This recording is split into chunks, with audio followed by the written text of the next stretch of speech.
Hello and welcome to the 411 Live. Well, we bring you the latest and greatest happenings in Milwaukee. We are excited to be live here today. And let me just take care of that now. Turn that phone off, you know? We are excited to be here at the Milwaukee Excellence Charter School Field Day. A lot of great things happening. By the way, I'm Beverly Taylor, and I am so glad that you are here to join us. Now, let me just kind of set the stage and let you know some of the things that will be happening here. We have a lot of events. Now, you can kind of hear the kids talking. There are a lot of kids out there on the field, and they will be involved in different activities. We've got soccer, dodgeball, basketball, flag football, arts and crafts, and golf. Now, there are several reasons why they're having this event. I would say the first one would be fun. You got to have fun. The second one would be to promote healthy living, through exercise. And then the third, I think, is a celebration to celebrate the end of a successful school year for the faculty and the students. Like I said, there are different activities. There are different stations. So every 20 minutes, the kids will rotate to a different station, a different activity, so they can partake in everything. So it's going to go quick, but it's going to be a lot of fun. And joining me now is the CEO of Milwaukee Excellence, Rodney Link. And I should mention that not only they will be going fast throughout, but we will also be going live to those stations and talking to a few of those people. We'll be talking to teachers, talking to students, talking to volunteers. But first I want to talk to you. Why did you want to have this event, and why is this event important? Well, thank you again, Rodney Link Jr., proud CEO of Milwaukee Excellence There you go. Charter School. This is something that's special to us. One of our main pillars for student voices and relationships matter. Yeah. And this does both of those things. Students ask for more time to get to know one another. Relationships need to be built. Post-pandemic, we're finding more ways. Each year we're getting better and better and getting those relationships back that we had. And these events just exemplify that. I want to say thank you to a lot of the people that came up with this idea. We always do a field day, but this one has been even more special because there's people from the community that care about it, that are doing those stations that don't work here. They're volunteers. Yeah. And they're saying, I want to be able to give back and show some skill set that I have that I can give on to the inner city of Milwaukee. Something you just said about, the pandemic and what, because, I have a son, and I know, when they were doing the virtual and the at-home thing, it took a toll on these kids. And, kind of those social skills kind of went to the wayside a little bit. And it is a matter of building that back up, right? Yeah. I like to say directly the Phoenix will rise again. There you that's go. one thing about, us being the Milwaukee Excellence Phoenix. We will always rise again. And that is going to take some time and some patience to get back to that place. We were a school that was 5 stars 3 years consecutively in a row. And after the pandemic, we weren't a 5-star school. Yeah. And that is something that we will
cool. And so they care about that. Adidas cared. The Mr. Cooper, the Cooper family cared about putting that on, and that's how it came about. We always do a field day anyways. This one we just amplified it even more. Yeah. And now I'm really excited about it. I'm glad you're here. I didn't know you was gonna be here. Hey. Every time seeing you is always making my day better. So this is something that I think we will do on this grand scheme every year. We always did a field day, but this is beautiful. It is. It really is. And the kids are having a good time. You know, the Milwaukee Excellence, I mean, you guys are evolving, you're growing and different things. Do you have a new building, or what's the latest? Yeah, so the latest here and this direct thing is one thing that we're doing next year. We are planned for a 2025 build. We have our developer, we have the conversations going with the performers, all the real estate talk. But the real thing is what we're doing is synergizing, right? We're bringing our whole family back together at one site next year to synergize and maximize the leadership power we have, the teaching power we have, to ensure that kids have a great academic experience here. Yeah. That is number one for us next year. It's going to be really important for us to do that and to give the kids what they deserve. Right. And rightfully what we have the honor of doing, which is educating every student that comes into our building. So we will be back in this site. As you can see, you've been here. This is only one half of the school that we're using. The other half is empty right now. Yeah, So yeah. we're going to be putting the high school and the middle school together to be able to do that. Yeah, I'm just pointing because somebody's mic is hot out there, and that's happening on the field. Like I said, we're going to go to different stations out there and talk to the different people. And I think what we're hearing from Tanisha Jones. Yeah, Tanisha Jones, Lady Jones is what we call her. Yeah. Was a teacher here, came back and is an assistant principal, a proud assistant principal. And I'm loving that she is the person that you're going to pan out to. So shout out to Tanisha. Yeah, absolutely. So since we're talking about her, let's see if we can just head on over to her. Lady Jones, are you ready for us? Not yet? Okay, so we'll keep it going. I think she is going to be coming to us from the art station. You know, these activities that, you know, how did you pick them? Because there's certain, you know, there are a lot of things that could be going on. You guys picked 6. Well, you know, everybody has their, as Your we favorites? said, there are multiple intelligences. You know, the book around. Some people are kinesthetic learners. Some people are visual. Some people are hands-on. So we wanted to make sure, I mean, it is a field day, but we want to have an option like, hey, you want to go to the art station as well? Let's make something, let's commemorate this time that we had together. So all the stations are picked up from different sports that we want kids to be exposed to. As you can see, there's more sports than just basketball out here, and there's a lot of other sports that, lifetime sports that keep you active. This is one way, again, just saying, you can see kids really involved, talking to each other, playing. We forgot about that with the advance in technology. Yeah. Right? Lifetime Sports is a place where you can play these sports when you're bored, when you're with friends, for the rest of your entirety.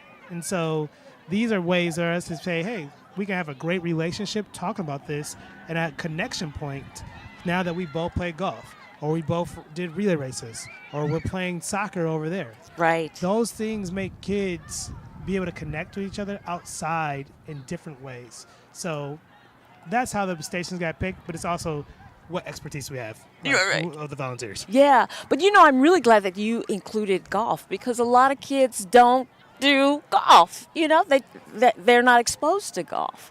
And I think that's a good addition. Yeah, I've learned how to play golf. I'm a learning golfer. Yeah. It takes some time, but the exposure to it, it's a great game. It's a patient game. You learn how to talk to each other. It's a lot of mental toughness in the game. And even seeing them like, oh, I've held a golf club will be different. So that is something that we are really, really excited to. And I'm seeing, I don't know if we're panning, but I'm seeing them getting ready. But I don't know if we're panning out. But I just want to say thank you to 411, yourself, Ms. Taylor, Scott, and the whole Neil Soul production crew. Thank you all for also helping us with events like this. If you don't know, I'm going to put this plug in here now. I hope LaShandra will get mad, but this same thing that you are doing we've already made a music production. Oh, Like we said, that's it's windy. it's windy and it's good. And maybe I should get up and try to support with that. Give me 1 second. Okay. We're gonna keep everybody safe, guys. All right. So he's going to go, and I'm just going to tell you what just happened. The wind came through, and we have this little portable tent over, and you could just kind of tell. And the wind blew it over, and part of the canvas on top has kind of come over. So the CEO, we have put him to work. He is trying to get that canvas back over the frame, and we're going to see how that goes. You know, we're going to be here a few hours. This may happen again, so please be patient with us, but that's what we call live. That's what happens on live broadcast. So the unexpected could happen. So just bear with us. Thank you very much. But that is okay. So let me see if Lady Jones is ready. Is Lady Jones ready for us now?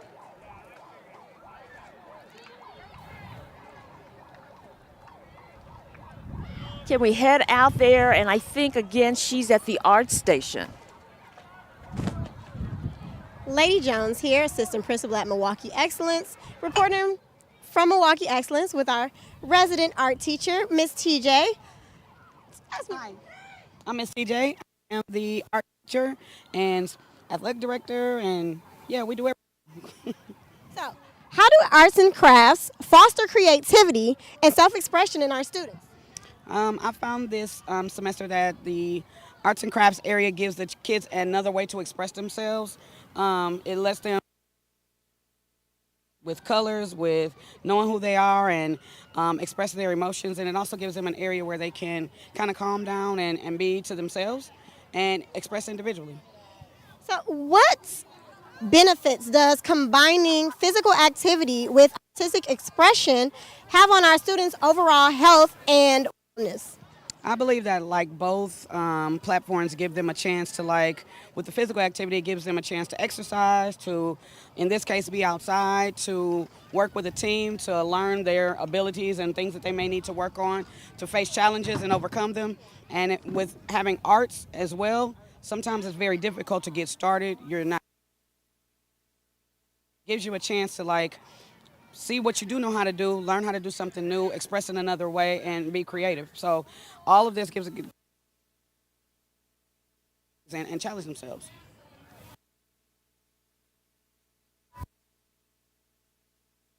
Creativity in students who are a little bit more shy. I had a very good mentor who said there is no wrong way to do art. Nobody's judging it except yourself. So if you do something and of it, even if it doesn't look like the person that's next to you, even if you don't feel like it's as good as somebody else's, it's yours. You can own it, and it's okay to make a mistake because nobody knows you made that mistake except you.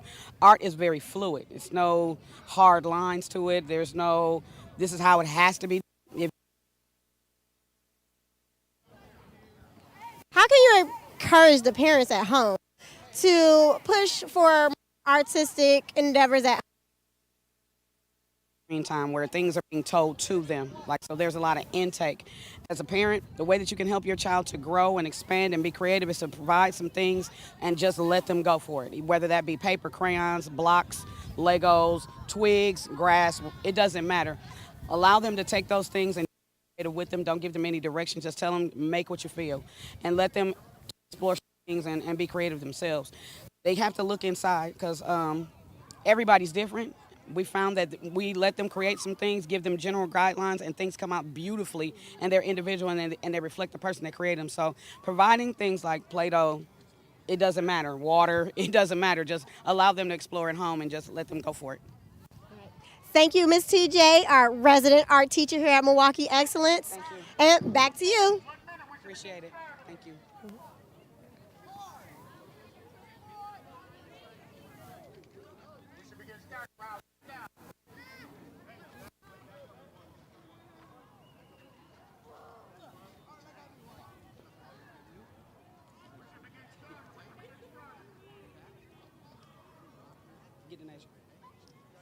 Hey, Denasia. Can you step over here for a minute? Take your Right mask here, off, right in the beautiful. Come on, right in the middle. You already know how that looked on Instagram. Take it off. You're live. Hi, we have Denasia here, one of our 8th graders. Tell us a little bit about how art helps you express yourself. Art helps me express myself with my emotions, and it gets me through a lot of things like with mental health and everything. Okay, so tell me about being out here today. What type of ways are you able to creatively express yourself out here in our field day? I feel like it's a great experience to just get out and enjoy the nice weather and have fun. And this is just a great experience for everybody to get out and enjoy themselves. Okay, so which one of these sections out here does it look like you want to go and explore at the most? Art. Art. So it looks like right there at the art table, the students are going to be creating a mural as well as creating and drawing pictures and coloring Adidas shoes. Which one of those pieces right there calls to you the most? The Adidas shoes. I feel like it's good, and I'm a very creative person. I like to do fun things, and I feel like that's gonna be fun. So we have a little designer in the making. Yes. Fashion designer coming to you from Milwaukee Excellence. Thank you, Denasia. Let's see. All right, Miss TJ, one more question for you. Thank you very much for grabbing that student. What strategies do you use to ensure a safe and inclusive environment for all students during these activities? I kind of let them be a little fluid. They can pick who they want to sit next to because sometimes kids need to bounce things off of each other. They can get inspired by the person next to them if they don't know how to start. I show them videos to get them comfortable, like, okay, this is what it can look like, but please feel free to create on your own. I give them lots of materials and different choices, so you can have paint, you can have crayons, you can have markers, you can have pencil, you can have different color paper, you can have different texture paper, you can have fabric, string, sequins. Give them a lot of things to choose from. Kids like to have choices, or at least feel like they have to have, at least they have a choice. And then if they need the guidance or they get stuck, they can come and ask me. I'm a little older, so I'm a little, I can have more of a bank to pull from. But I also tell them that it's okay. If you messed it up, you can still fix it. Go over it. Nobody knows that you messed it up. To create things that they never thought they could. Things we're working on right now is the rose in concrete, and self-reflective with that, learning about Tupac Shakur, learning about Nikki Giovanni in that poem, and understanding that as they move on to next levels, grade levels, life goals, that it's okay to understand that you have everything that you need and to thrive. You got the people around you, that's your sunshine. You've got water, we're pouring into you. You've got everything you need to grow, and that we can help you to get there, and you can get there through all of these things. Exploring golf, exploring soccer, exploring coloring, making a mural, hanging out with your friends, learning how to interact with each other. It's great that we have this opportunity to do all this with the kids, and we really appreciate all of the volunteers and sponsors and things for providing this. This is great. Thank you so much. Thank you, Ms. TJ, and enjoy the rest of field day. Thank you. Thank you.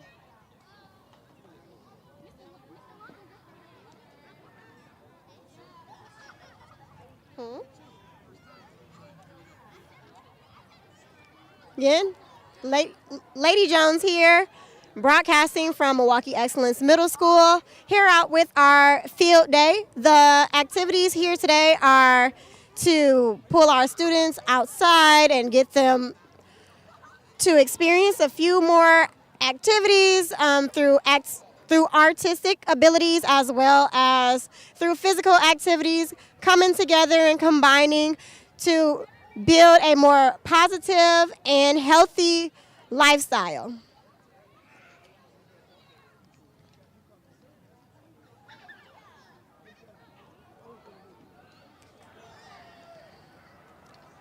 So over here, right behind us, we have... All right, Lady Jones, I'm just going to interrupt you just for a second because I have a special guest joining me now, Jillian Cooper. And we were talking earlier with the CEO, Rodney Link, and he was telling us about this partnership with Adidas. And it's like it was birthed by the Cooper family. So what is it that brought about this partnership? Well, we were introduced to Milwaukee Excellence School several years ago. And it's really windy, so I'm going to get you to pull it. Close. Yeah. We were introduced to Milwaukee Excellence School several years ago. We went to a fundraiser at Good City Brewing Company. We really admire the mission of the school, and we've come to get more familiar with it over time. So the Adidas part comes in because my husband works for Adidas, Reed, and he will join us hopefully here soon.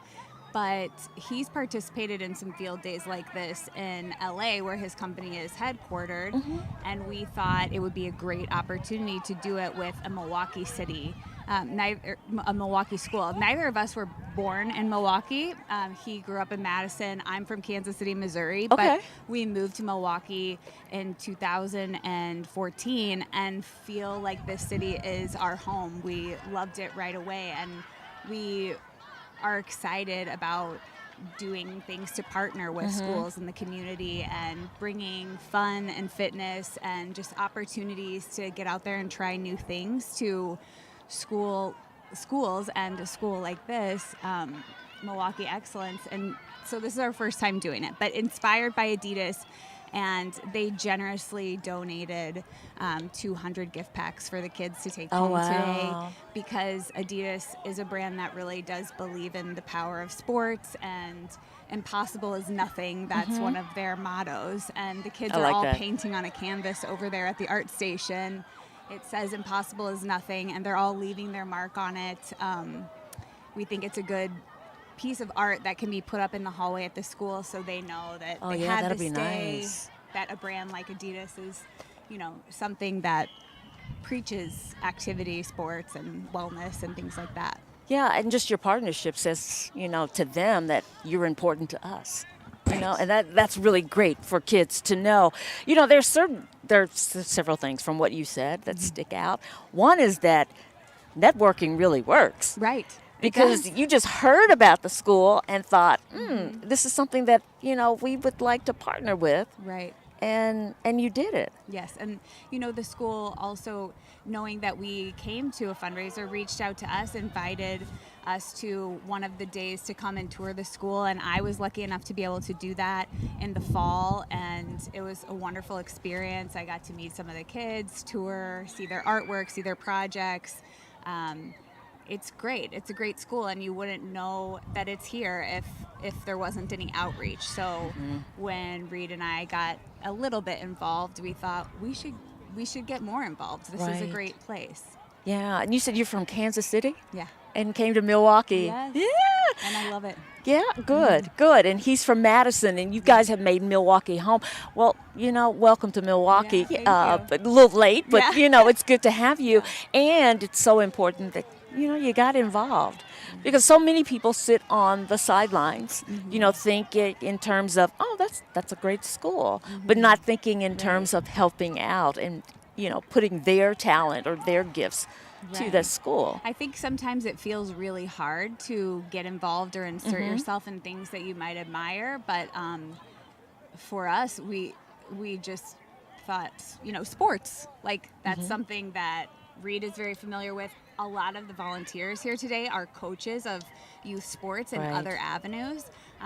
We have a Milwaukee Wave assistant coach here who is a player for 10 years. That's cool, isn't it? And he's running the soccer station. So, we have some very cool people here who are into sports and have played them and love coaching them. So we realize we are very fortunate to have a group of friends who are good at getting kids together and organizing them and making sports fun. So this is how we could get involved. That's excellent.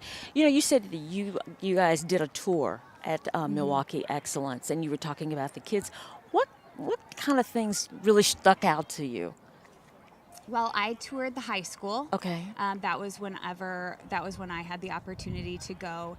They had several of the kids come in at the beginning. We had a nice breakfast, and they read some poetry and wow, some mission statements that were important to the school, and then they socialized with us afterwards, walked us through the hallways, and showed us some of their classes in session.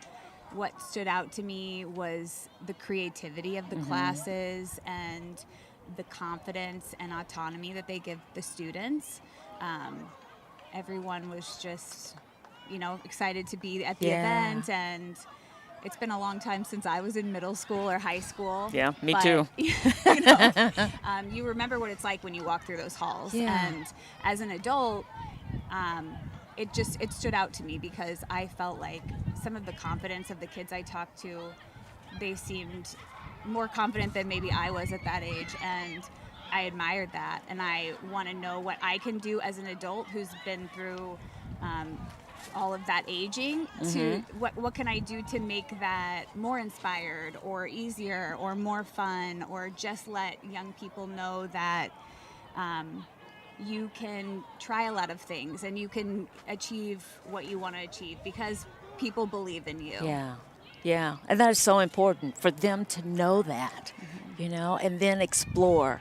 And so, we're looking at all the kids out here in the field, and they're having a ball. Yeah. It's a blast out here. We were talking about some of the swag and what they'll be getting from Adidas. Yeah. What's in that? So Adidas, they sent a nice premium sack pack for every kid, and there's a nice aluminum water bottle in there and an Adidas logo lanyard on the inside.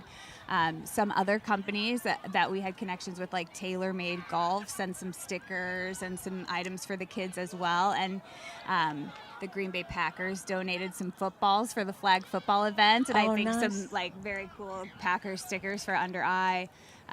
So yeah, we had several companies. Adidas was very excited about us doing this event as a family of people who as I said, my husband works for them, and they were very happy to help achieve the goal. Right. This is the first year. You mentioned that. Right. So do you think that there's the partnership will continue in the future? I hope so.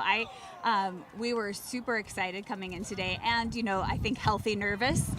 Whenever you put on an event like this, is not something that we ever have done before, just the two of us. Right. As I said, my husband participated in a corporate event like this, and that gave him the inspiration for the structure. But I sure hope that everyone here has fun today, and that the school feels like it all has run smoothly enough that we can start working on this again for next year. Yeah. We put this together in a pretty short period of time with the group of executives at the school, and I would say probably 3 months we worked on it, maybe not quite. So I imagine that if we had more time to plan it for next year, we could, tweak things and make it even more fun and maybe bigger. Yeah, I mean, this is the maiden event, Right. the first one. And from there, you can only get bigger and Right. better and grow. So Right. this is a very good start. Yeah, they do Yeah. look like they're having fun. They really, really do. They do. And unfortunately, your husband, who is supposed to be here, but he is, working on that basketball Oh yeah, he court. can't tear himself away from coaching. I'll tell you, he's always soccer coaching, basketball coaching. He's getting into baseball a little bit with some of our Yeah. kids. So I could tell he was going to be hard to pull away from. Right. How old are your kids? We have 3, a 7-year-old, a 5-year-old, and a 3-year-old. Oh, wow. Okay. So you have some little ones. Yeah. You have some little ones. So they'll soon be.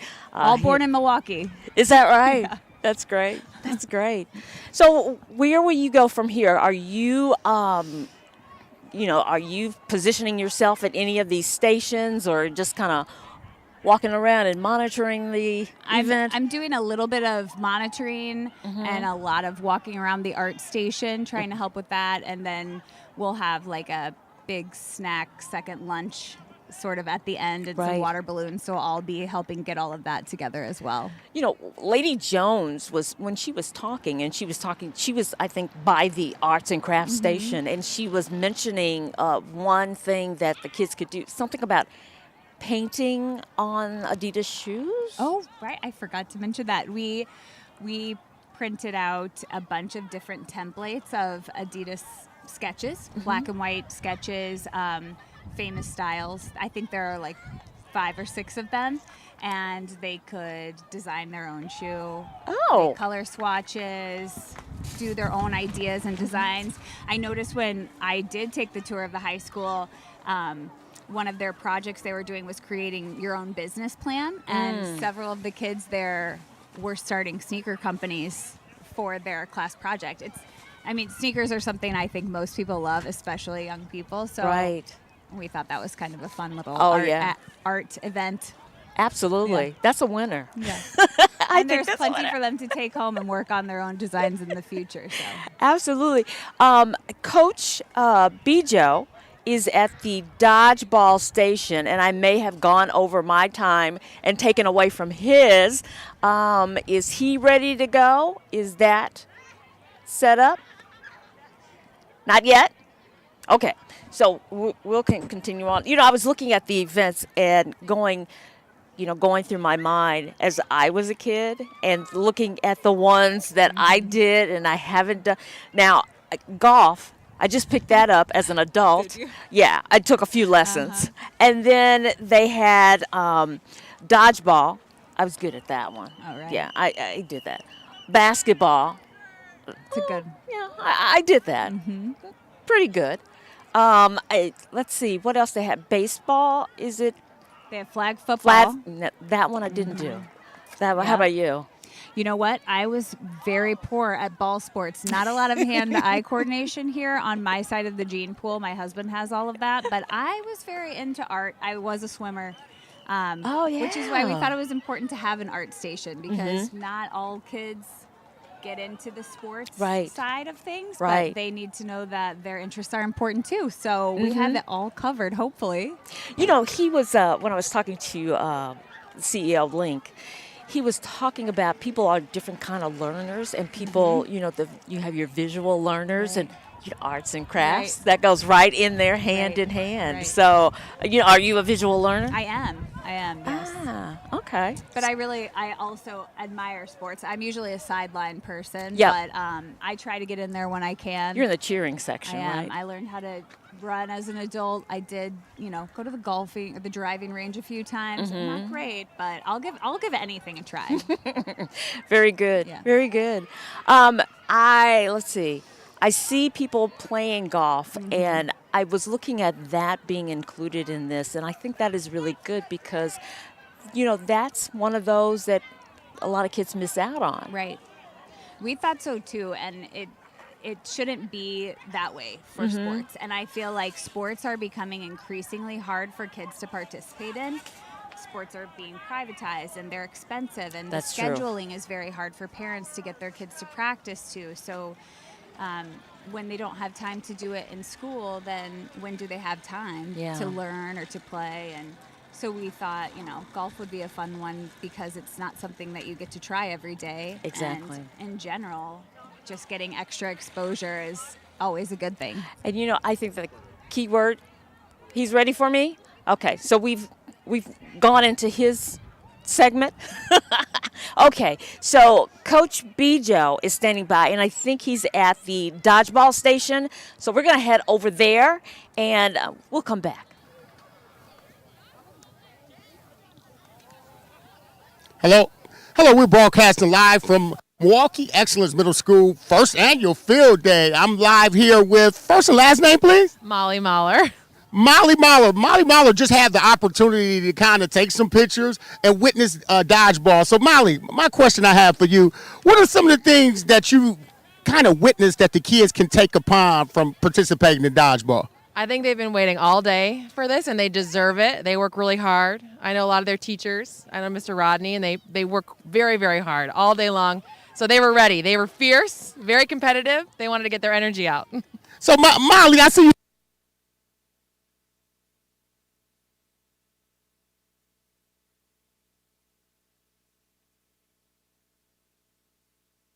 To have some of the adults in the greater Milwaukee community show these kids that they are thought about, they're cared for. We want them to have some fun. We know how hard they work, and we're thinking of them. So, Molly, I'm old school a little bit. My mom had to, pretty much like bed.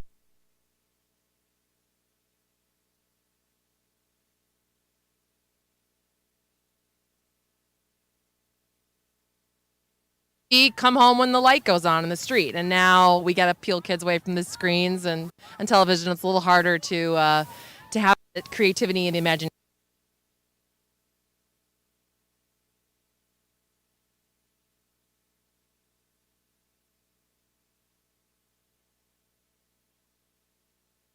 Mike.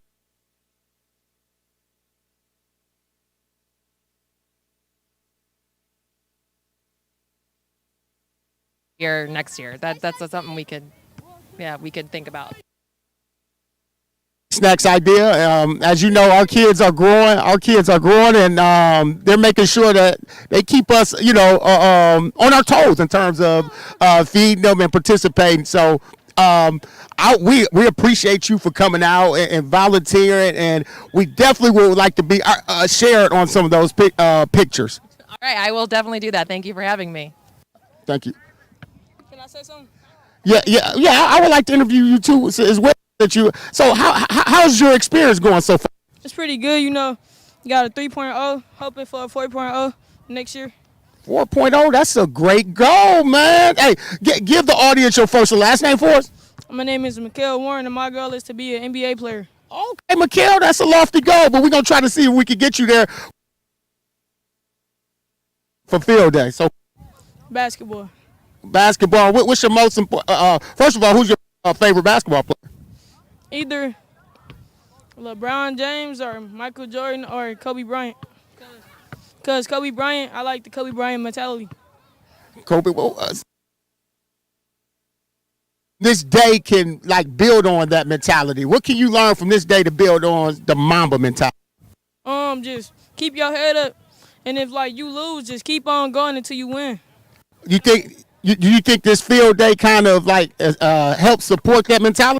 Yes, I feel like it's good to be out here for physical education and for people to it's good for you to be out here because it's good for you to be in nature. Good job. Oh yeah, the volunteers, they cool. They doing a good job. All right. So we got. All right. Thanks a lot. It's a 2.5. 2.5. We're gonna get LaJuan. Situations like this. Why is a field day important to you? I mean, for the humanity. You said it right. Go Yeah, and doing it for my family. Shout out to Power 5. Basketball is, my hobby, and I play it. I love it. And Steph Curry, my favorite player. Jordan Poole, whatever, you know what it is. Shout out to a couple 414 guys. Shouts out to them. So in regards to the field day, besides basketball, what would be your next favorite station that you would want to? Flag football probably. But basketball the first. Basketball first, then it comes flag football? Basketball's the first, then it comes flag.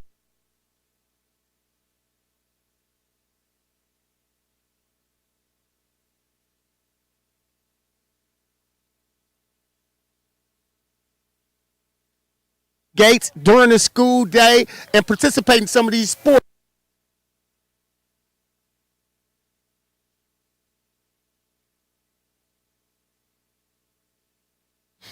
Basketball everyday thing for me.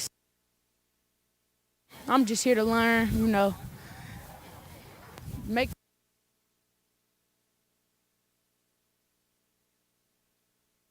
What is one thing that you want to get out of field? What is one thing? Training. Trainer? Yes. What is one day you want to get out of here? Come on, walk this way with me. All right. Huh? What? One thing that you want to learn and get out of this day. What you want to learn and get out of this day? Basketball, really. Basketball. Well, happy, and we're doing this for the humanity. Okay. Milwaukee Excellence, yeah. Milwaukee Excellence. All right. He I appreciate. It's my boy. All right. Thank you, Nice. Hey, good job, you. Good job, y'all. Love y'all, Milwaukee. All right, as we wrap it up, as we heard from a volunteer and some kids, they're really appreciating this experience. I'd like to thank 414 for this opportunity to interview some people. Thank you. 414 Live. Thank you. You did great, Coach Bijo. Wonderful 411. job. Live. I apologize. Thank you. I'm addicted to our area code, 414. 411 Live. We appreciate this opportunity. Thanks for coming out. Support and giving back, because this is important. Kids need exposure. They need these type of skills, that interview skills, so they can be able to articulate themselves in a fashion, and in a setting, and in a space like this. This is wonderful. We'd like to thank you for bringing your crew and giving us this opportunity. This is remarkable. Thanks. You are so welcome, Coach Bijo. You did a great job. He's a great interviewer. He really is. So joining me now is Lindy Bellinger, and Miss Bellinger is what they call you, I think, with the middle school principal. And we were talking while the coach was doing his interviewing, and you've been with this school since the inception. And you were talking about, it started with the 6th grade, and you remember walking door to door, introducing the neighborhood to this school that was about to show up, right? Yes, absolutely. In the spring of 2016, we started recruiting our families and saying, we're going to build an amazing middle school right here on the northwest side of Milwaukee, and we want you to be a part of it. And in those early years, it was door to door, knocking on doors, trying to make sure that everybody knew about Milwaukee Excellence, because we were brand new. Mm-hmm. And each year, you added a grade, you added a grade, you added a grade. Started with 6th grade only. Those 6th graders became the first 7th graders, first 8th graders, and so forth. And now they're our first graduating class. In just a few weeks, they will cross the stage, and the little baby phoenix will leave the nest. I like that. The baby phoenix will leave the nest. The first graduating class, that's a milestone, especially since you were there at the beginning. Do you think you'll be crying at that graduation? I don't think. I know. There have been a few different events that have taken place this year that I already realized my level of emotion, the sense of pride for the students, for their families, the connections you make, the relationships you build. People often ask me, if I have kids, if I'm a mother, and I usually say I have hundreds of kids, because they do begin to feel like your own children and their families. You're so well connected. So yes, I definitely believe that I will be emotional on that day. I'm going to try to keep it together. That is great. Let's talk about the school, because when you walk into the school, you get a sense of forward thinking, college, that kind of thing. Kind of walk me through what are you giving people when they come? Yeah, absolutely. Well, we want our students to feel a sense of their future self as soon as they walk through the school doors. So when you walk in Milwaukee Excellence, you're right away going to see images of college-going culture, right? We want our students to see that that's a choice and an opportunity for them. And if we don't put that in front of them early, it doesn't always become a part of the story that they tell themselves about who they will be someday, or who they want to be someday. You also see a lot of images of our students themselves. We want this to be their space. This is their school. So you see student work in the hallways. You see pictures of students, and it's important to us that they feel a sense of ownership and a community. You really need to have a strong community that is rooted in relationships and in cheering each other on for your success. You got to be on each other's team. The T in our first values, FIRST, is team. And in order for kids to reach their full potential, they need to be in a community where they feel like they're being well supported by the school staff, but also by their peers as well.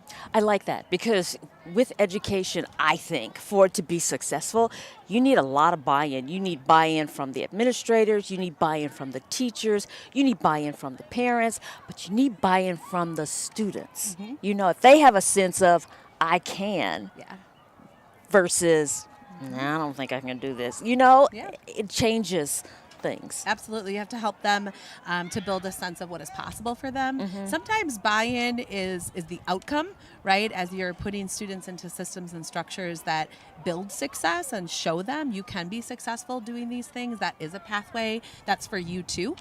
Sometimes kids don't feel that way, but they need adults who care deeply about them to continually showcase what is possible for them. Right. Yeah. Kind of convince them, and then they think, well, maybe she's right. absolutely. Maybe And I can. experiences too that showcase what it's like to be at college, what it's like, when you step on a college campus, and they get excited about those things, and that starts to change your mental model of what your future looks like. Right, right.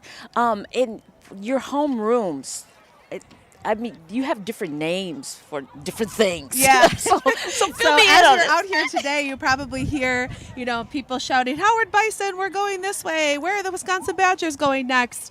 All of the classes are organized into advisories, so the students themselves become a cohort of students that work with each other throughout the school day. And rather than just calling them, 7-1, 7-2, 6-2, they're the Wisconsin Badgers. They're the Howard Bison. They're the FAMU Rattlers. Because as somebody starts to address you in that way, you start to take on that is an image that is a persona, and that's somebody I am and can continue to be someday. So you hear that, you see that. It builds a lot of camaraderie in other systems and structures in the school.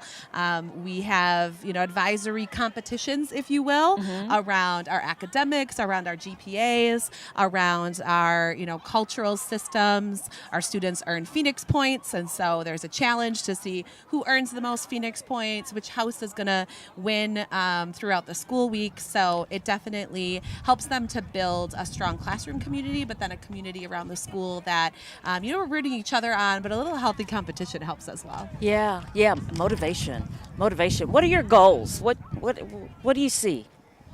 Yeah, That absolutely. crystal ball. I mean, it's a long game for us. We want to ensure that our students are graduating from high school with choices and options, and that what they want for themselves is a choice, and it's not because of the pathway that someone has or has not allowed them to take. And in middle school, it's really important that our students are building a sense of self.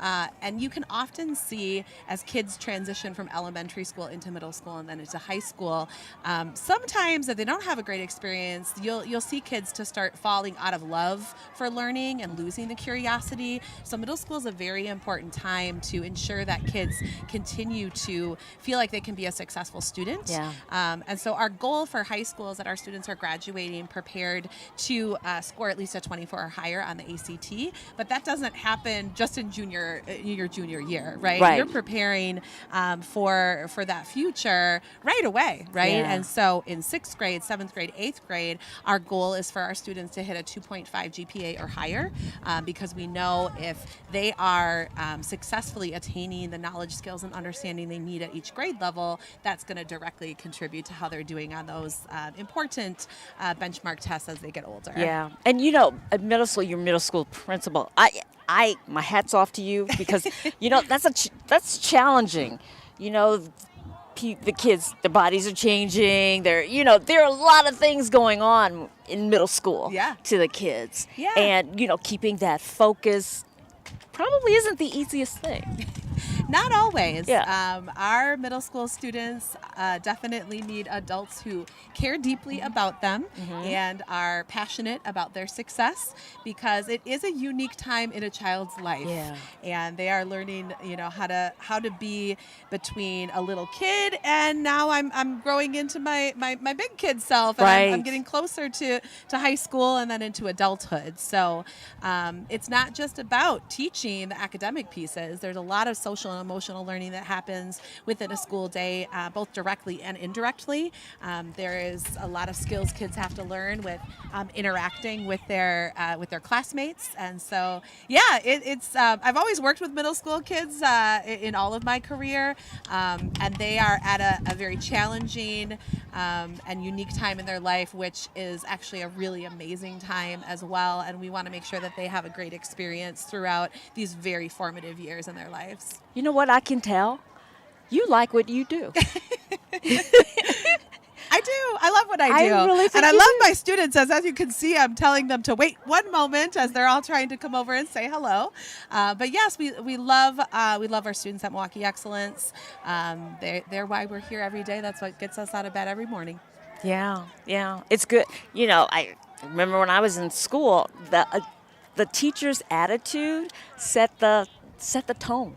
So if you've got a middle school principal who is bubbly and happy to be there like you are, that sets the tone. So that is so important. Yeah, everybody's energy is going to match each other's, right? So, and we often have to teach our students that as well, that we are, sometimes we may have some big emotions, and what do we need to do with those big emotions to make sure that we can focus in on our learning? And so we always want to start with positive things. We want to start with celebrations. We spend a lot of time celebrating, shouting out, have lots of incentives and those kinds of things, because they work really hard, but we want to make sure that they feel celebrated and recognized and that their voices matter in the school. I think this is a great way to do it. This I field day. believe you are correct. This is an amazing event. We're so thankful for all of the community members who are here today volunteering their time. It is a special day for our students, and we've really been looking forward to this. I think it's awesome. So, Miss Bellinger, thank you so much for our conversation. It's been a pleasure.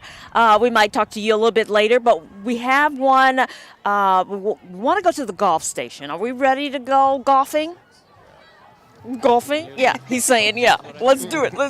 All right, so let's go to Coach Bijo at the golf station. We're back from Milwaukee Excellence Middle School, first annual field day. We like to shout out to 411 Live for basically providing this opportunity. I'm here with one of the volunteers from the golf station. Can you state your first and last name? Yeah, David LeGrand. David. So, David, got a couple questions for you. I think first and foremost, the most important question is, David, what is one of the main things that you feel like the kids are get? What is one of the main skill level things that you think kids can grasp from today from golf? Yeah, I think from a golf standpoint, it's about learning a lot about pace and a lot about how hard to hit a ball, how soft to hit a ball based on what we're doing, and that's chipping and putting right now. And I think it's just introducing kids to likely a new game for them, which is very exciting. So to piggyback off that, to build upon that question, what are some of the challenging things that you're teaching today in your station? Very much the same exact things. It's learning something new, and anytime you're learning something new, it's about repetition and doing it a bunch of times to master it. And this is giving the kids an opportunity to, again, try something they probably haven't in the past. What do you think, like, some of the skills that they're learning here that they can take to them in the classroom? Yeah, I think there's a lot of correlation between all of sport and academics, and a lot of that is mental toughness and mental fortitude. There's going to be days where you don't have your best from a golf standpoint. There's going to be days where you don't have your best in the classroom, and it's about pushing through that and making sure that you're trying to consistently get better.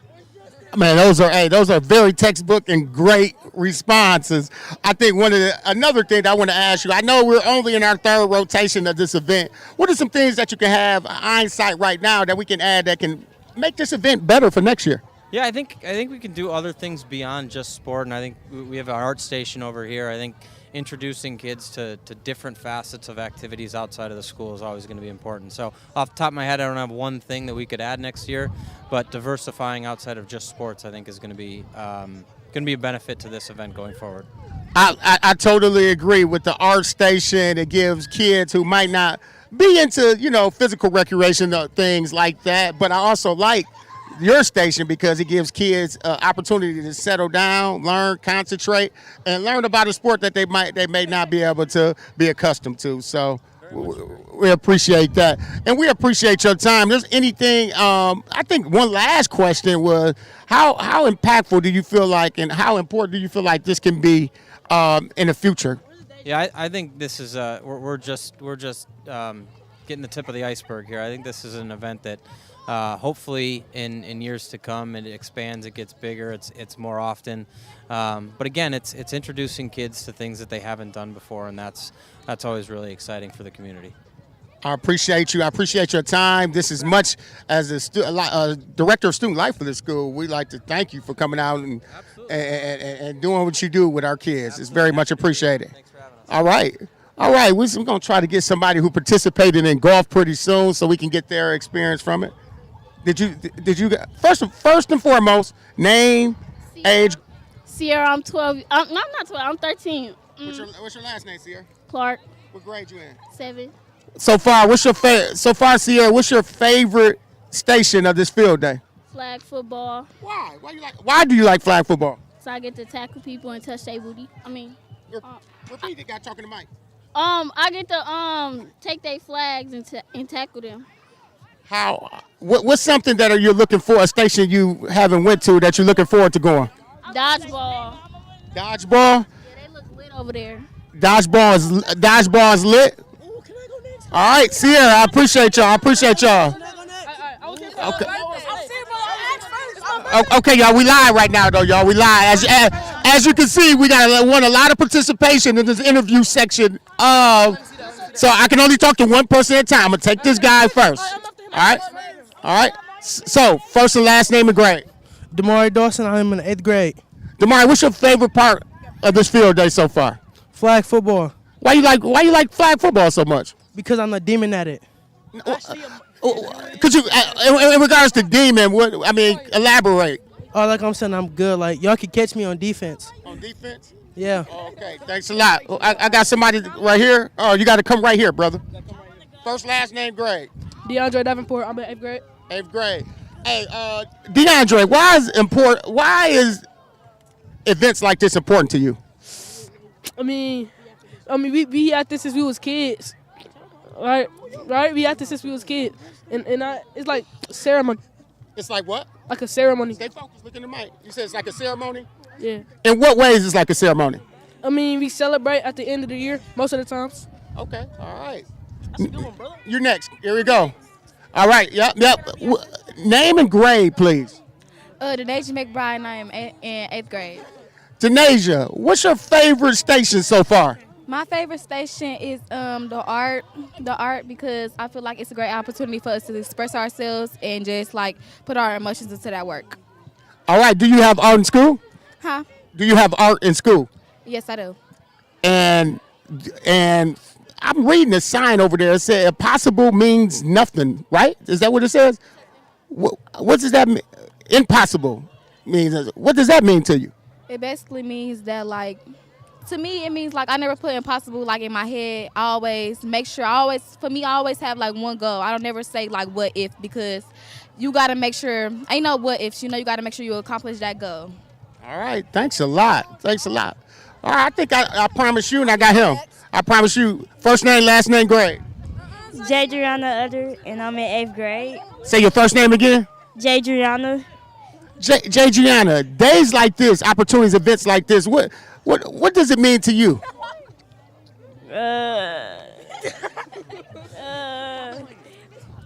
Speak from your heart.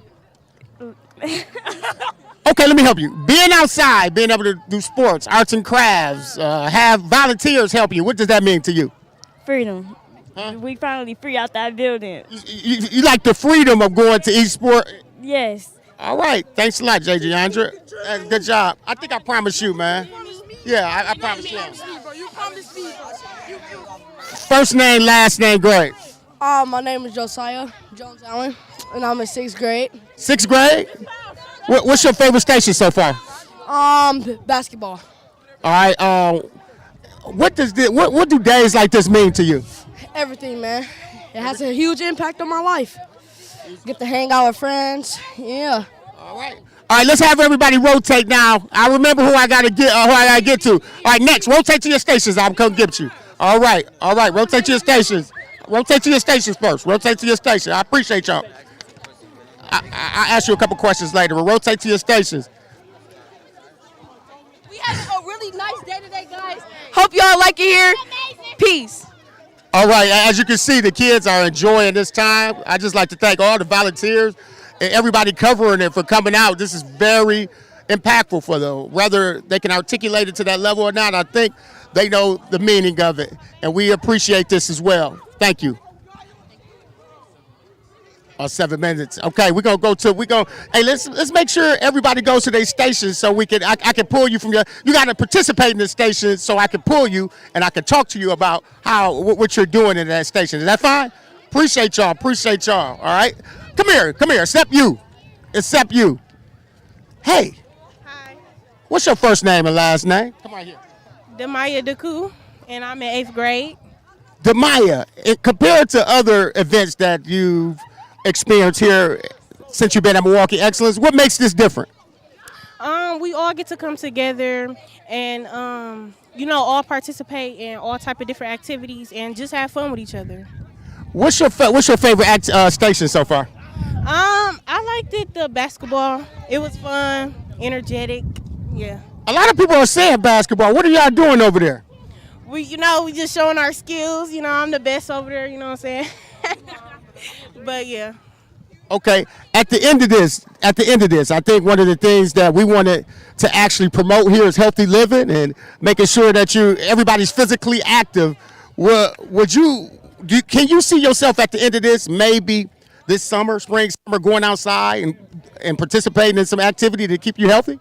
Yeah, most definitely. So what is one thing off top you think you'd do to go outside to continue these type of activities? I ain't gonna lie, I think I might do my basketball skills, show some out, to other people. I'm the best, so.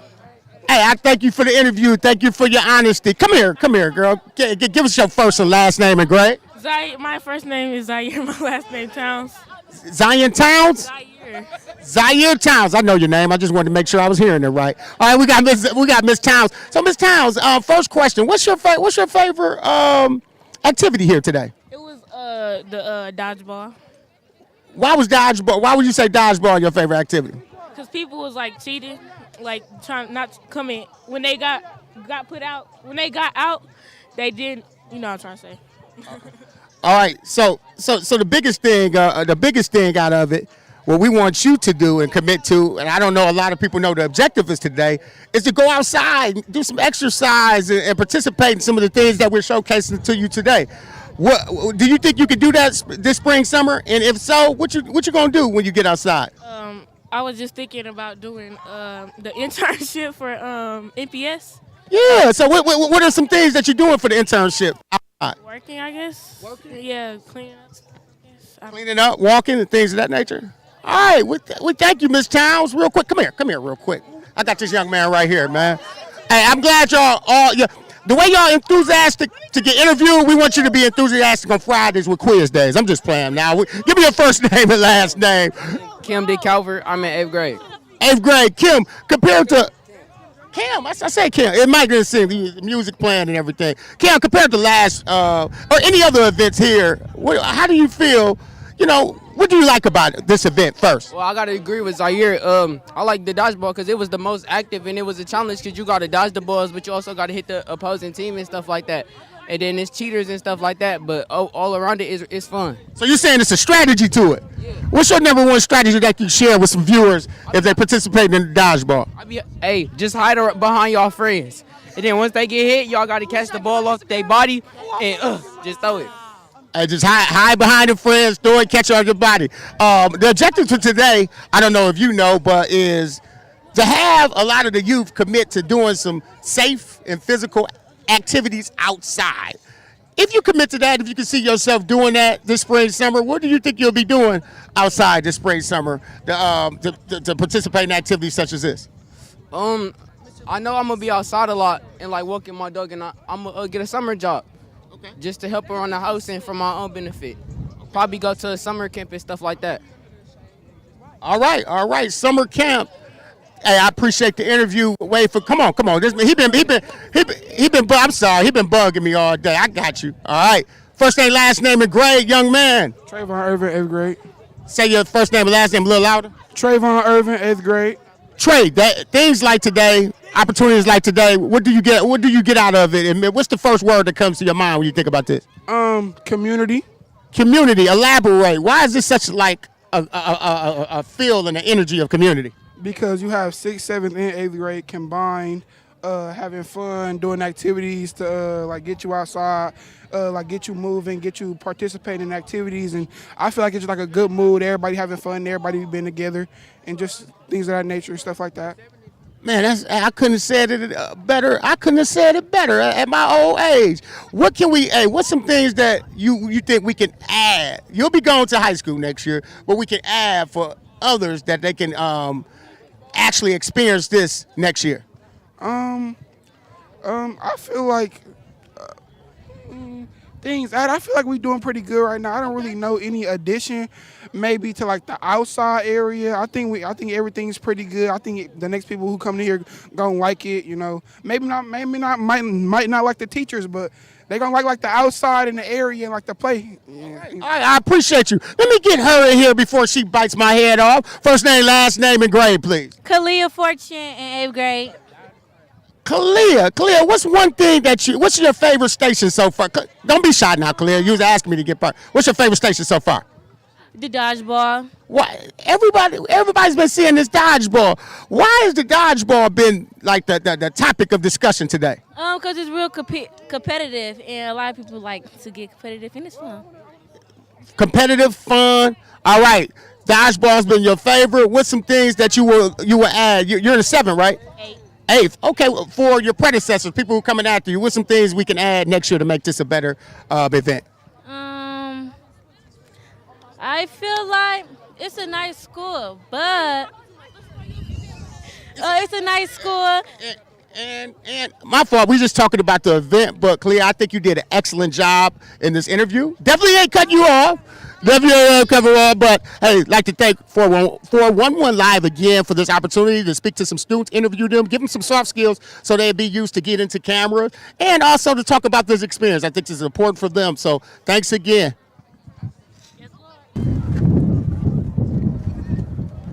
Excellent. Excellent. There you go. No problem with this. Yeah, Coach Bijou is an expert interviewer out there. He's doing a great job with those kids. Joining me now is Marcus Link, and he is related to Rodney Link. They are brothers, and they're both educators. Yep, that is true. It's all in the family, right? Our mom's an occupational therapist. Is she really? Yeah, okay, so, okay. And you guys went the education route. Yeah, I didn't think I was at first, but it just happened to happen that way for sure. Excellent, excellent. And you're a restorative practice coach, and we had you on the podcast recently on 411 Live, and we were talking about a lot of things that are going on, and you're kind of in that relationship building and looking at relationships. And we were talking about, I was talking to the principal of middle school and how, they start the day, what the school looks like inside. And you guys have a unique way of starting your day, right? You have a designated student. And how does that work? What happens? So that is correct. We start the day, every class period starts with a student doing a day dedication. So they choose out someone close to them. It could be themselves. It could be their friends. It could be their parents. It could be sometimes we have kids that even do themselves, like, oh, I want to dedicate my day to myself. But it starts a sense of joy. It has a sense of like community and a sense of belonging because they get to talk about themselves outside of the academic realm to be like, hey, I'm a person, I'm a human. But we start the year off by doing it us as teachers first. So all the teachers will do day dedications. We do the same thing with our staff at our professional developments. Right. We all do day dedications. I can do one for you for an example. Yeah, give me an example. So I'm always ready. I always gotta have one ready because it's my job. I always tend to use my kids. Let me find a good picture. He's actually here. My son is here. Actually. Oh, really? Okay. So this is my son. Oh my goodness, how old is he? He is 6 months. He'll be 7 months. He'll be 7 months. Actually, a week from now. I mean, he getting big. So how it goes by, my name is, I would say to the kids Mr. Link, but for here it'll be like, my name is Marcus Link. I'm a proud member of Milwaukee Excellence. Today I dedicate my day to my son Raphael. I dedicate my day to Raphael because as his father, I have to provide and teach him a way of life and how to be a part of society. So for me to go out to work every day and to make a difference with you guys here and the kids here. Hey, Darnell.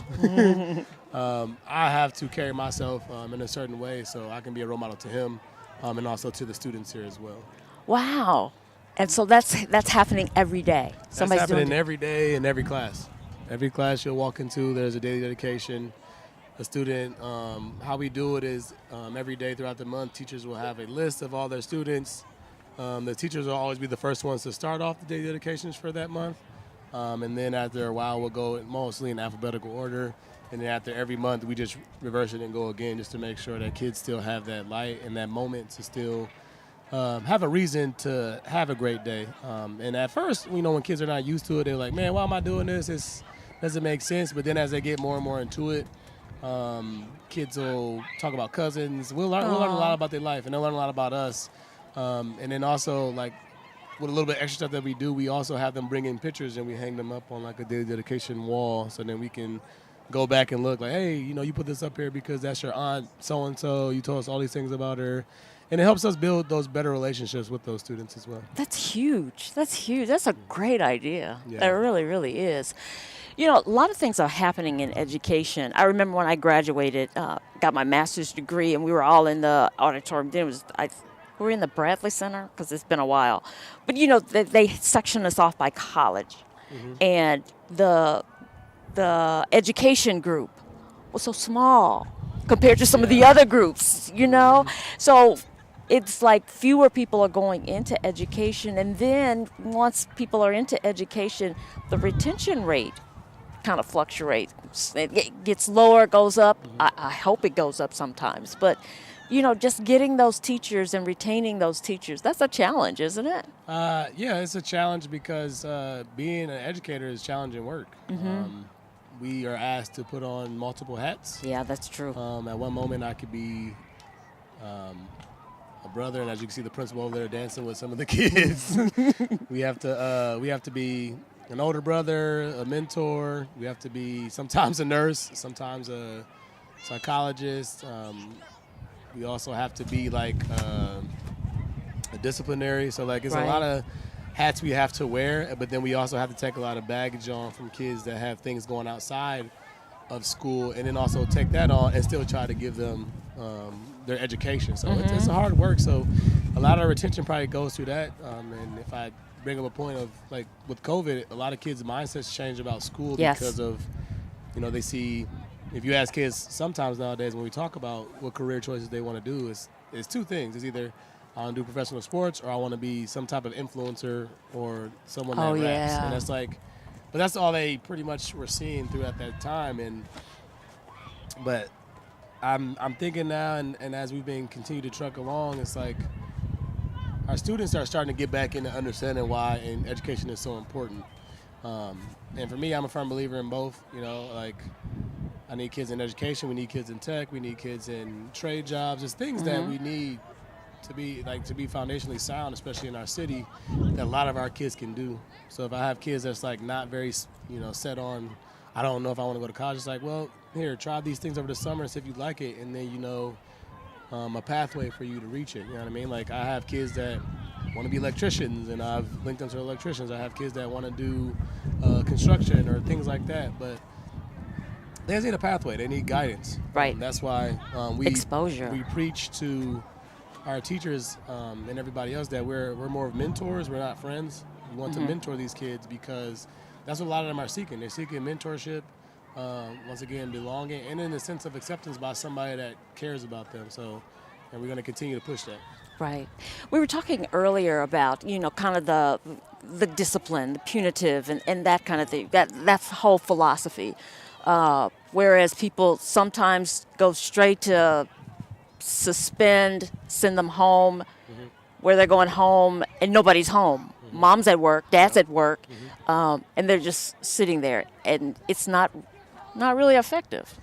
It's funny that you brought that up because I just had a conversation with a student, and he talked to me about suspensions, and he gave me some insight. He's like, you know what, Mr. Link, when kids get suspended, that's like a mini vacation for us. And I was like, tell me more about this mini vacation. And he was like, well, because if I'm at home, half the time, I'm playing with my dog or I'm figuring out things to do at home by myself. When my parents are gone, I get to play on the game. So it's not like I'm getting disciplined. I understand I'm missing out having time with my friends, but it's like I'm not getting any kind of talking because he only said that because I think he was more appreciative because instead of suspending him, we sat in there, we did a restorative project that talked about use of disrespectful language towards a teacher.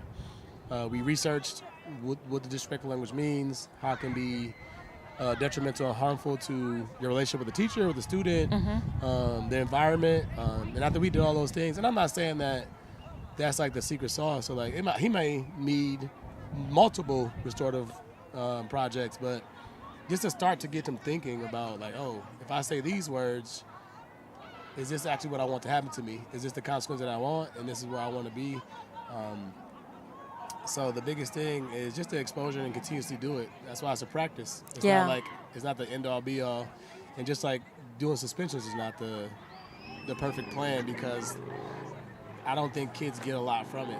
Is there some stuff that I have to suspend for that are egregious? Yes, because at the same time I still, help run a school, so I have to protect other students. So if it comes to like physical things, I have to make sure that those students are accounted for and that parents are involved with those decisions. So, and that's a big thing too as well. Parents are a big part of decisions when having conversations about certain consequences.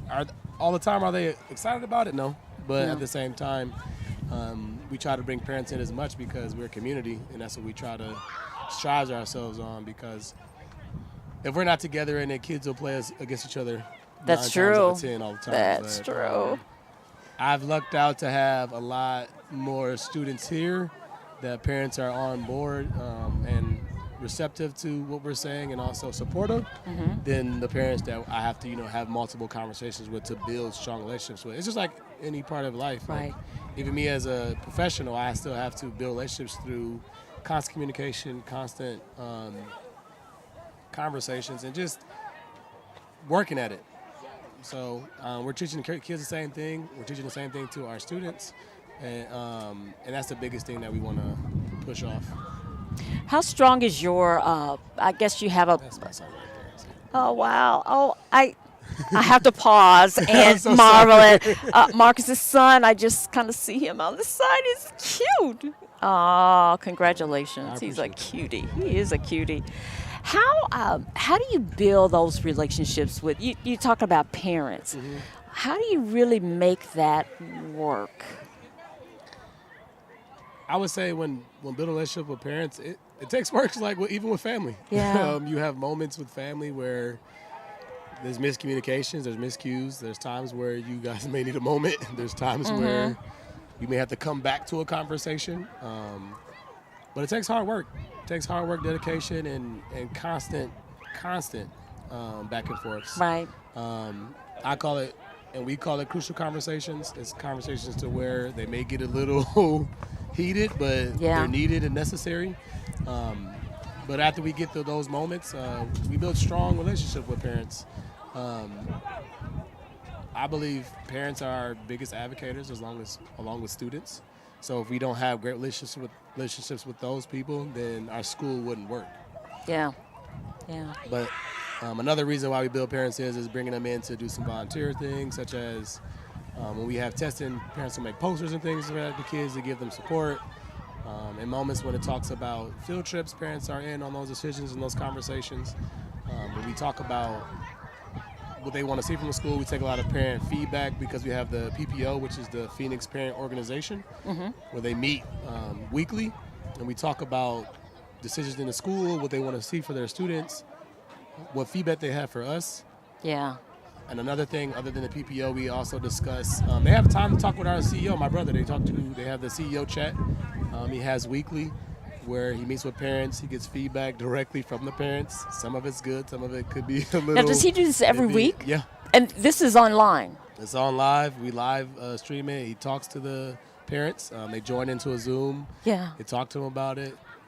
They give them their honest feedback. Some feedback is like, oh, okay. Some feedback is great. But we always take great feedback. Yeah. I've had moments, though, like I said before, like it's not always, sunshine and rainbows. I've had parents before be like, man, I don't agree with you. And I always say, I appreciate the feedback. And if there's anything else that you would like to come in and discuss with me and how we can build a better relationship, they come in, we have conversation. That's how I build better relationships with parents moving forward. That's cool. That's very good. How, activities like this, where the kids are out there, a lot of energy is going out, on this field, Yes. a lot of activities. How important is something like this? I believe it's important because it's exposure, right? We have this big lot, we have this area, where we can utilize and make sure kids can see it as like an opportunity. Like, this is where you go to school. This is where you live. You actually can utilize it in a way where it's fun and meaningful and get your energy out in a positive manner. And also just enjoy the time with your other friends and your teachers. I don't know if you looked around. A lot of teachers are enjoying themselves a lot right now. Right. In these moments because kids get to see them as humans other than just being their teacher. I was at the basketball court for a little bit.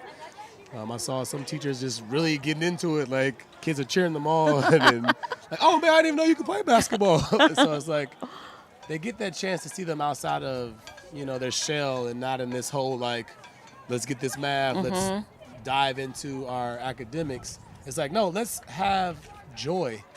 Let's get to know one another outside the classroom. Right. Let's see what your interests are. Do we have things in common? So it gives kids a chance to see that other side. Yeah, I think that's really important. You talk about relationships, building good relationships, and that's part of it. The dedication you were talking about, you get to know what other people are going through, their experiences, who are influential in their lives. I think that's good. That's building relationships. So I think you got something going here. Hey, well, we're going to continue to push for those things because I think as you continue in life, relationships are a big key part of just being human. Yeah. We like to communicate. We like to be around other human beings. We like to share experiences. The biggest thing I know for us when I first came here, which was the trips. And that was a big thing that I've been doing for years. I think COVID slowed us down a little bit. When I first got here, we used to do trips across the country. We would take 6th graders to DC. We took 7th graders to Atlanta. We took a group of 8th graders went to St. Louis. Then we took the high schoolers this year. They went to DC. And then the year before, which was last year, I had a chance to take a group of kids to Memphis. Oh, wow. And that was really cool for them to see what Memphis had to offer, some of the schools and what they had to offer. It was always eye-opening for certain students, and they learned a lot of information. And we're just appreciative to be able to have that experience to drive to Memphis, see what's going on, eat the food, be a part of the culture. Did you get some barbecue? I'm from Tennessee. I got some barbecue, but it wasn't like it didn't hit right. Maybe I didn't go to the right places. So I might have to try again. You didn't go to the right place. You didn't go to the right place. So, because Memphis barbecue. Oh yeah. Okay. Hey, thank you very much for stopping by and talking to me, chatting a little bit. We're going to send it out to Lady Jones. I'm looking. She is a wonderful middle school assistant principal, and she's at the soccer station. So, Lady Jones, take it away. And then Hi, Lady Jones reporting back with Aaron here, our soccer guru. Hey Aaron, how's the day going today for you? I don't think it could be better. It's the nicest weather we've had in forever. The kids are great. All right, great. So along with that, Aaron here has been helping our students learn some soccer fundamentals. What are the 3 biggest tips you have for any new soccer connoisseur? I would say make sure you're playing with your head up to find your teammates, pass using the inside of your foot, and always know where the goal is.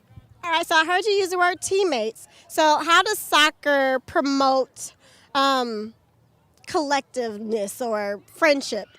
So I think kind of when you think soccer, it's a team of 11 people. You've got some specialists, but for the most part, you're going to need everyone playing together to kind of win the game, to score those goals. And, a great example is TJ. She was in the goal before, and she comes out in the field, she's tearing it up, passing the ball, scoring goals. And I think it's a great example of kind of how working together and each playing a different part is a great part of that, teamwork with soccer. Awesome. Next. Oh, how does soccer promote healthy living and overall well-being? Oh, easy one. Nonstop running. So pick your kids in soccer if you want to wear them out. What's a good soccer program, or how would you suggest parents get their kids to start playing soccer? I mean, there's a lot of grassroots programs around here in the park that you can find. America Scores does a lot of stuff in the city here after school, which is great, and I'm involved in. But you'd be surprised how many people are playing soccer these days. You just need to ask around. Awesome. Any advice out there for someone who wants to start but is a little nervous about it? How do you encourage those more shy players to get out there? I think it's a fun game. I think go on YouTube, type in soccer highlights, see what they're doing, see what moves they're doing. That's going to get you excited. I think it'll get anyone excited there. All right. Thank you very much, Aaron, and enjoy the rest of the day. Continue to encourage our students here and out in Wisconsin. Absolutely. Thanks for having us. Thank you. Thanks so much. All right, TJ. All right, we have TJ here, one of our 6th graders here at Milwaukee Excellence, and according to Aaron here, one of our soccer superstars out here on the court. How's the day going today? It's going good. You know, got all my work done so I could be out here and stuff. So at the end of the day, I like having fun, and this school kind of brings that out more for me. How do sports help you stay engaged with school? Because sports give me another reason to do better in school. Because if my grades drop a little bit too much, then I can't play sports. So therefore, I have to keep pushing so I can keep playing sports. Okay. What is your favorite thing you've done so far? Probably dodgeball, because it was a lot of movement and I like to move around. What is the biggest takeaway you can pull from the soccer field today? Not really being able to really show off all the moves I wanted to, because I could have did more. I just chose not to because I played soccer before.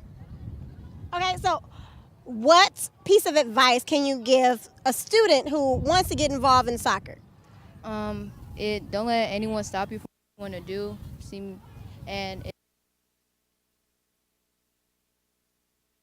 Right. All right, great advice here, TJ. When out there, what is one of the things that you learned from our soccer coaches out here with us today? More teamwork and getting to know my classmates better. How can learning about teamwork help you as a student? Because when we have to do group projects in school, that way I know what everyone likes and how they work. Okay. Thank you very much for those great responses. When I went out there today, I saw TJ very enthralled in this soccer game, being a very fierce competitor. How does being a competitor in sports in sports help you in class? Because in class I thrive to have the highest GPA and stuff so that I can get more stuff and do more stuff in life. Stuff like what? What kind of prizes do you get?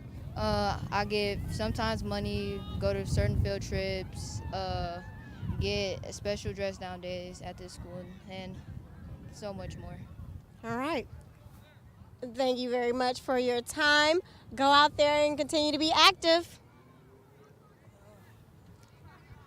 Hi, I have with me right now, I have Darnell. He is one of our 7th graders here at Milwaukee Excellence. Darnell, how's the day going for you today? Been doing great so far. There's like a lot of people enjoying the time, and it's good. Those who have sponsored this event or those who have paid to make sure that this event could happen here at your school today? I would say I'll be very surprised. Like I would never seen like a company like sponsored like a school before. Like it's like honestly surprising. I have never seen like a large company sponsored Milwaukee Excellence, and I'm very proud. Very proud. Would you like to give them a big thank you? Yeah, I would love to give them a big thank you and a thumbs up, and that would be like much greatness and goodness. All right. Well, how is this event helping you be active? Well, it would be helping me to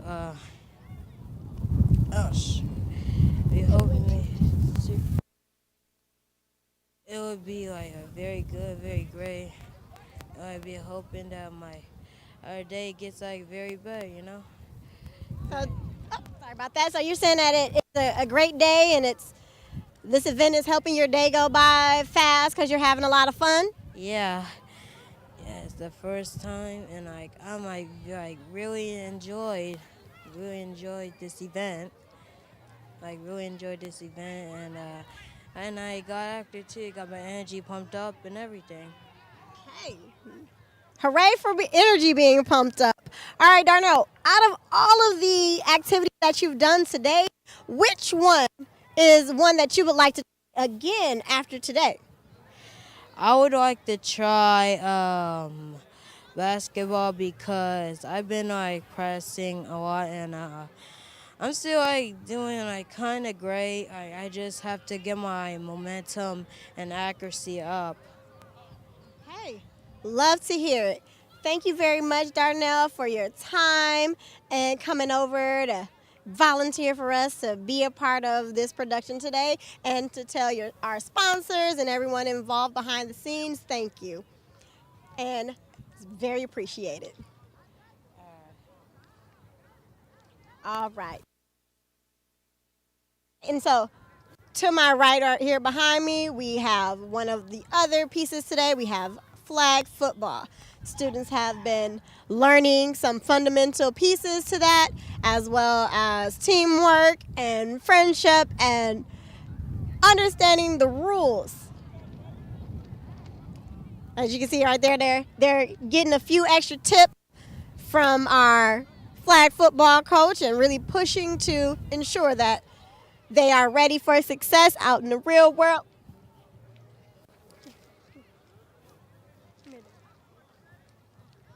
And appreciating time. Oh, hello there, DeAndre. How's it going today? Good. And right now. Golf. What's one big piece or one big lesson you've learned so far out here in the golf course? You gotta have good aim and good practice. So you saying that you can't just go out into a sport and just be great at it? You have to practice? Yeah, basically. Okay, so what other sports have you played out here today? I played dodgeball, basketball, and football. Did you make it to the art station yet? Yeah. How does the art station help you to express your? I could express myself in drawing. That's about it. So what type of things do you draw, DeAndre? I draw flowers, anything I could think of, and stuff. Okay. What about soccer? Have you played soccer yet? Tried it out in school? We didn't play that yet, but you can play it though. What's one thing that's got you excited about this upcoming soccer team that you're about to be on? I like soccer. I like to kick the ball around and stuff. I think it'll be fun. You said that do sports help you in school? Sometimes. Like gym class and stuff. Because sometimes we go in gym class and it's a grade too. It's really a grade. Okay. Appreciate your time, DeAndre. Continue to have a great day.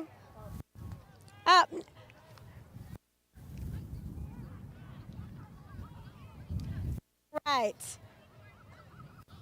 So up next we have Dexter, another one of our 7th graders here at Milwaukee Excellence. He has been out here playing his little heart out, showing lots of enthusiasm on the court and on the field. Hey Dexter, can you tell me a little bit about what you've already done today? I did basketball. And football I was tossing ankles as usual. And soccer, my favorite one. Soccer was your favorite sport so far? Yes. Tell me a little bit about that, Dexter. I was Ronaldo. They said I was the best one. What made you the best soccer player? My offense and defense. What is one skill that you have to have in order to be a soccer legend? Ball movement. Ball movement? So can I just walk over and pick up the soccer ball and put it where I want it to go? No. What do I have to do? Like your juking skills and stuff. Like that. Okay. Thank you very much. And I appreciate you for popping over and telling us a little bit more about that soccer. Hi, Ms. Harris. I have Ms. Harris here, our special education coordinator for all campuses of Milwaukee Excellence. Ms. Harris was a big part of the behind the scenes and getting us ready for today. Ms. Harris, tell us a little bit about this event. Sure. Are you holding or I'm holding? You got it? It's my first time. No, this is a really cool event. We're really excited.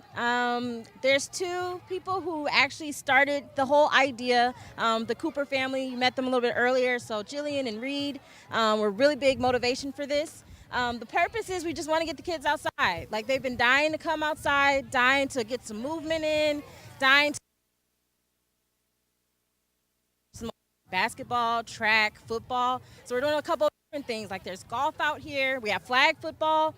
What are some other ones? There's dodgeball happening. So just trying to get some variety, some exposure, and then also getting the opportunity for us to be like outside in the community, for the neighborhood to see we're alive, we're strong, help with recruitment. Like it's that time.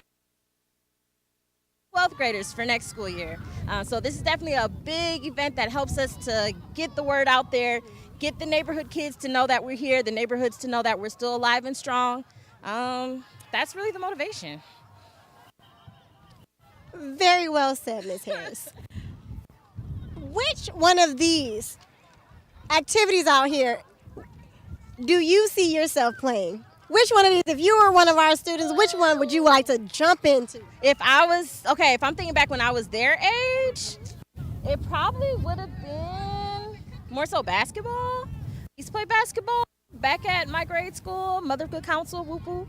But, you know, they don't have the one that I would love to do like today, which is volleyball. That's my sport, volleyball. How about you? Me, I would probably be at the art table. Just more so to being able to... I forgot about the art table, and I know that's your forte. Right. Artist right here on deck. Oh, right, your shirt. It's like personalized. Oh, yes. It says her name, Lady Jones, and she did this herself. Oh, thank you, Ms. Harris. Thank you, Ms. Harris. So, yes, like Ms. Harris was pointing out, I do a bit of art pieces and creativeness. So that would have been my favorite station. I really get lost when it's time for me to start drawing or creating something, and I get really into it. So that really piece for me as a child. Even right now, I can walk over there and start drawing, just like I know you could. You can go over there and start shooting a few baskets. A little bit, but I think now, I totally forgot about the art station. I think I would have been with you at the art station though too. Like one of the things that they're doing over there that's really cool is they're doing like a collaboration canvas. I don't know if you got to see it, but it's coming out really cool where everybody's tagging the canvas. So they're writing their name or they're figuring out with paints like a way to like design their name. And the purpose of it is to actually put inside of our school. It says on there really big words, impossible is nothing. That's one of the big Adidas slogans that we definitely wanted to bring into this. But it's really like hits home, right? Impossible is nothing. We can do hard things. We're gonna keep going like when times get tough. So it looks really cute and they're getting really creative with it. Like I saw some people painting their hands and making handprints. They're really getting down on the ground to do it. Like it's really happening. So it's really exciting. I don't know. Thanks again, Ms. Harris, for popping over and taking a moment. Keep a shuffle happening too. What? Go get your dance on. Lady Jones out. You ready? Yeah. Thank you, Lady Jones. Excellent job, as always. And thank you, Danielle. Joining me now is the voice that you've heard several times, Coach B. Joe. Coach B. Joe. What is B. Joe? Is it Brandon? What's your name? Yes, Brandon. I get teased a lot because I have two first names, Brandon Joseph. So I said, hey, just hyphenate that joker and we do it like that. So the kids love it. Coach B. Joe, come on over. Most definitely. So tell me, you are the director of student life. And what is student life like for students at Milwaukee Excellence? What we predicate ourselves here on is student voice. So when I think of student life, it's a lot of like one-on-one first and foremost, if I was to put it into phases, it's just a lot of one-on-one interactions with students just to hear their needs and wants. And then if I was to put it in phase 2, we go from there, take their needs and wants and create project plans of them, And then lastly, with scenarios like you see today, phase 3 is, hey, this is what they want.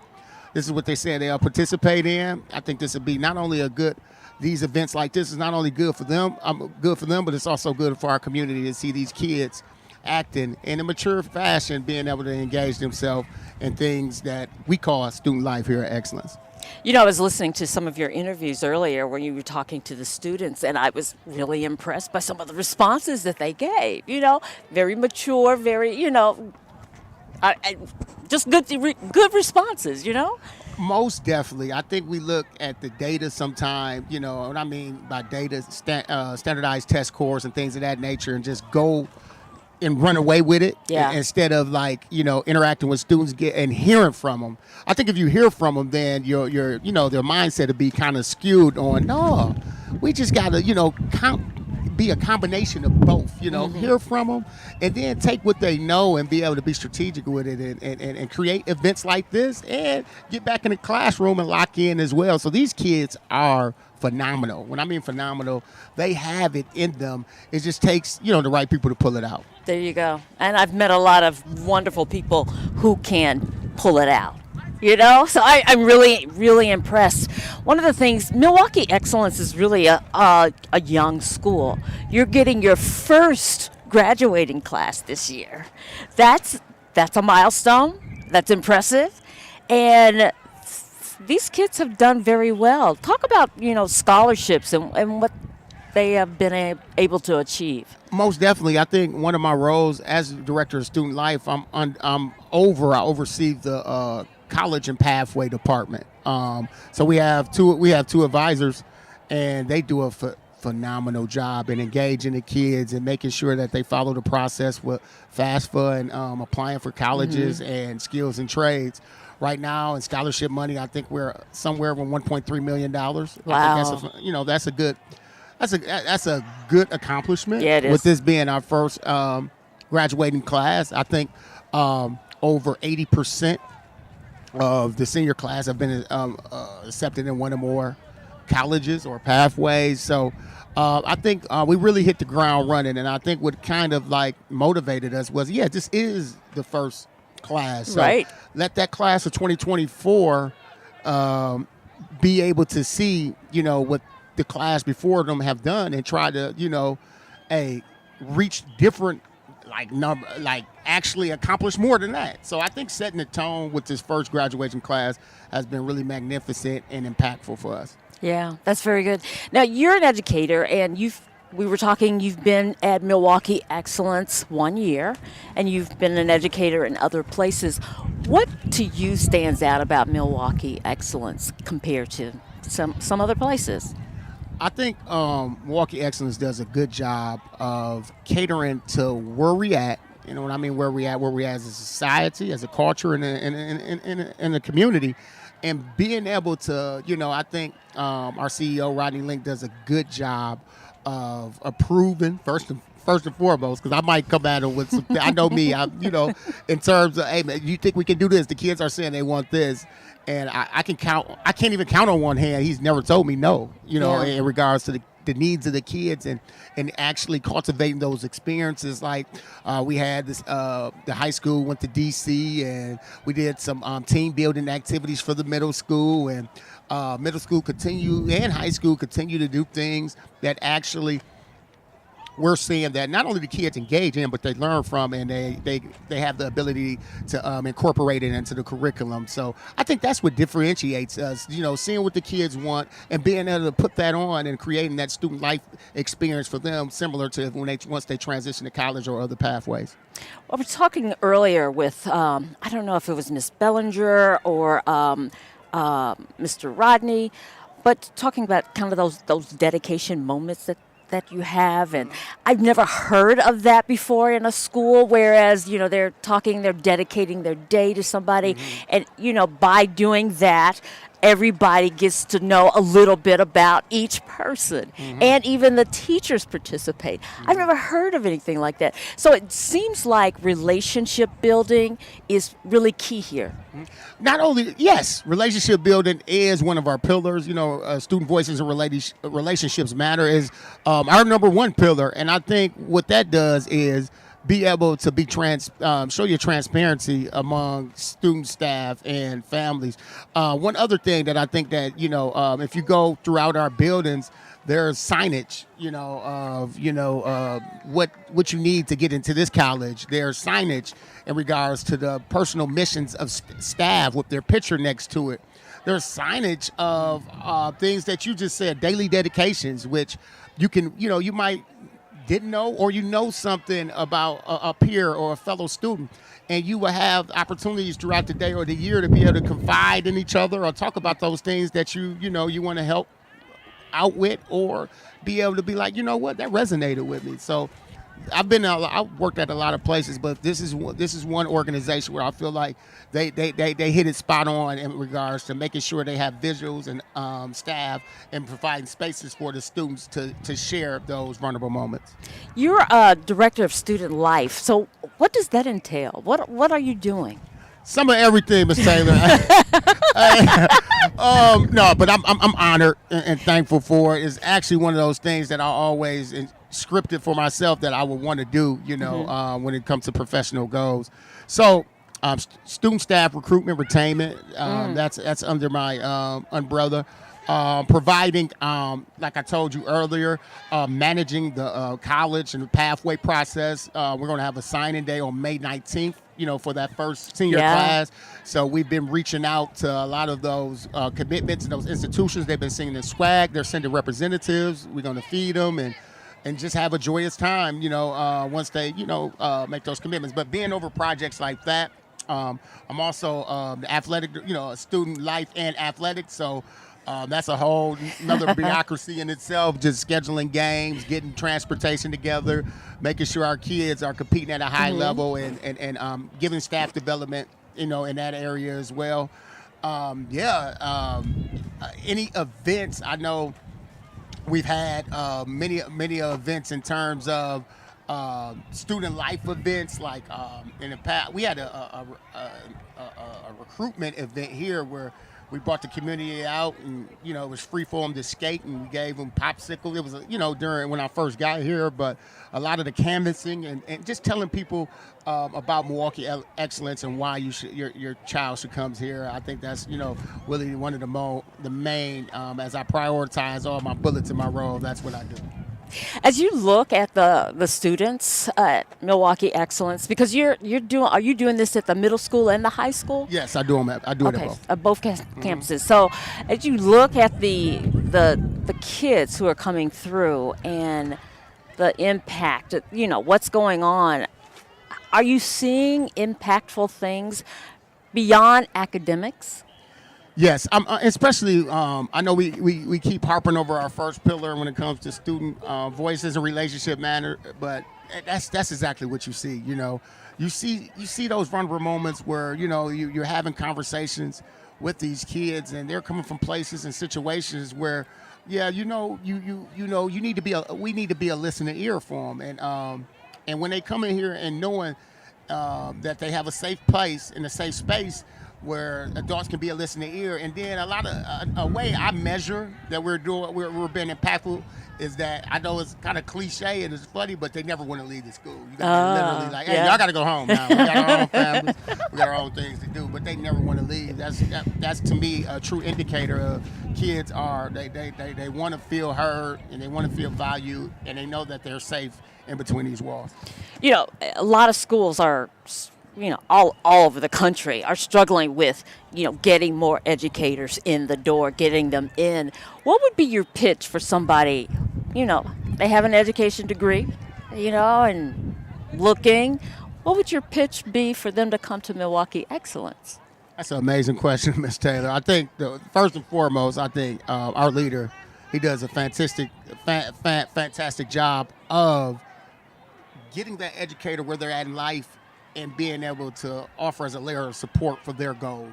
Professional, and goals they might have outside of here. I know for me personally, we talk almost every day, and he encourages me to, continue to be that community advocate that I was, even before I stepped into excellence, and whatever he can do to help, he's there. And also, it might be an individual who's short some credits or need a licensure. You can tap into programs within our organization where we're going to support you with those needs to better you as not only a professional but a human being. So we do a lot of, I call it outreach things, community service events with our kids. And I think my pitch to somebody who's looking for a school or a place like this, well, we want to help you out holistically. We just don't see you as an employee, but we do see you as a human being that we want to support your needs with. Okay, so I talked to you about the teacher.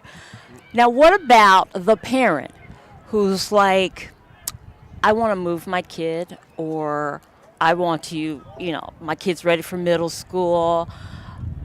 What would your pitch be as far as this being the school for them? First and foremost, we want to tell all our parents that you have full-time, not full-time what I mean, like you called me at 2:30 in the morning, even though that happens too, but full-time access, it's an open door policy for the needs, and if you have questions and concerns about your kid, the leadership, admin, you have full-time opportunity to us to talk about some of those things, and we encourage them to do that.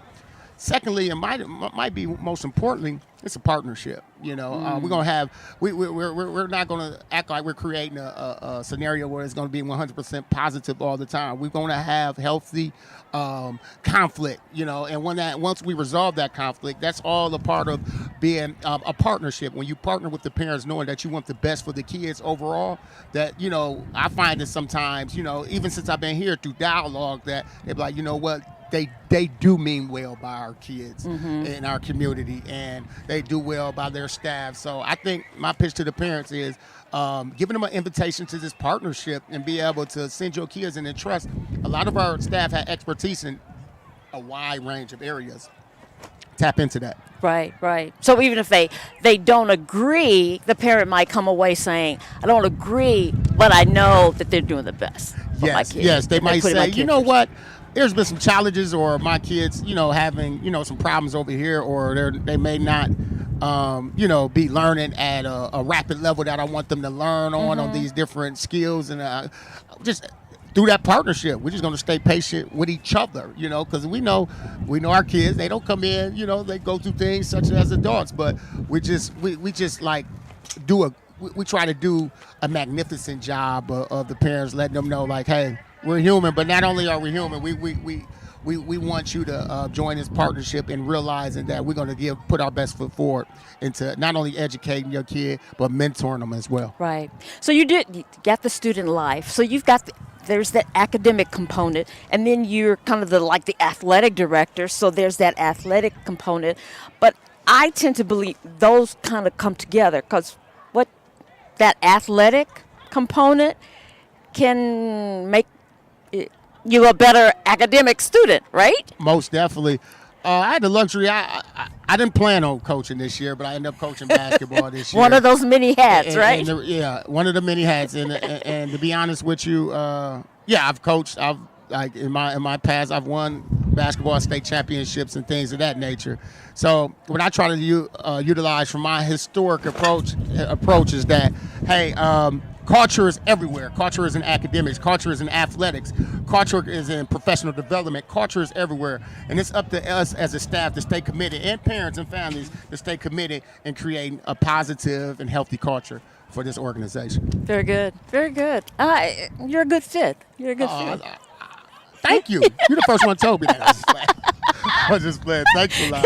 You're a good fit. Okay. So I think we are ready for Lady Jones, the middle school assistant principal, and I believe she's at the flag football station. Go grab her. Okay, let's see. She's still interviewing. Is she still there? Do you see her? She's right over here to our left. All right, Lady Jones, you're up. Lady Jones is back again.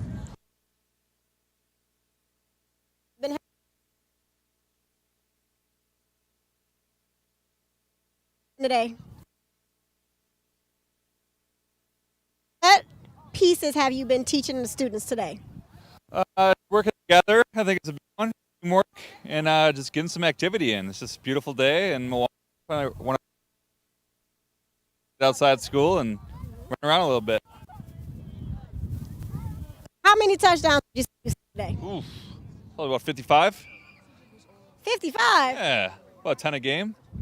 All right, so what has been one of the best things you've seen out here today? Has anybody taken it and just like run off and made it down the field? Couple of pick sixes, couple kickoffs taken to the house. So it's been fun. These kids have been doing well. What they're looking to get into football and not quite sure exactly what steps to take? Step one is keep your grades up so you can play once you get to middle school and high school and stuff. Step two, just stay active. Work on your hands, work on your footwork, and keep things going forward. Young athletes over here.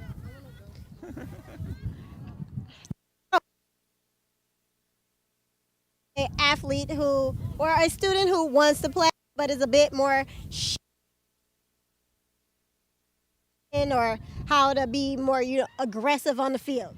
Well, we had a couple of everyone doesn't have to play today, but if you want to sit on the sidelines, you can, but just try to encourage people to come in. Stand in there if you want. If you want to play free safety and try knocking the ball down, anything to be active is good at. What are a couple key takeaways from today you're leaving out with? Key takeaways. I think just this needs to happen more. I know I've been to a lot of schools. I used to get this every day when I was in school back 100 years ago. So just staying active, getting these kids outside, getting recess time in, because maybe they're not doing it after school. A lot more video games these days than there used to be. So it's important to get activity in. How does staying active in sports help with students' well-being and overall just health? Well-being, I mean, you're following directions, you're following your coaches, so it's just a good life lesson right there. And then, like I said, any activity is good activity for kids these days, besides working their thumbs. Lots and lots of games, but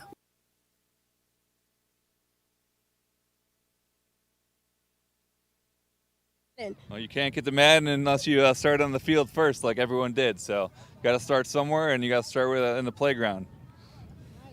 I appreciate your time this morning or now this afternoon.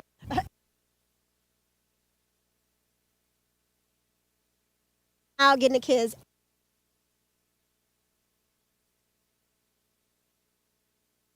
Uh-oh.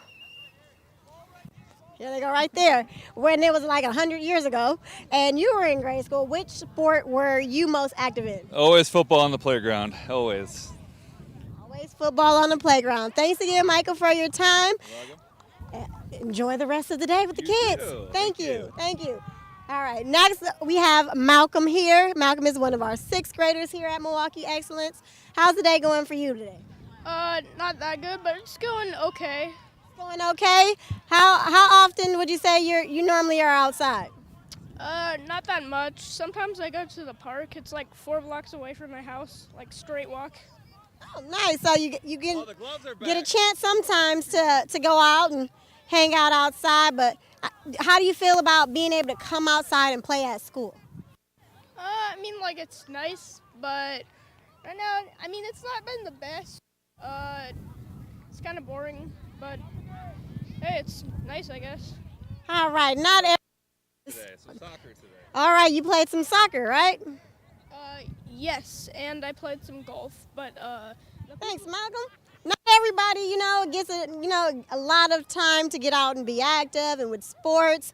And what one might find boring or not entertaining is going to be amazing for someone else.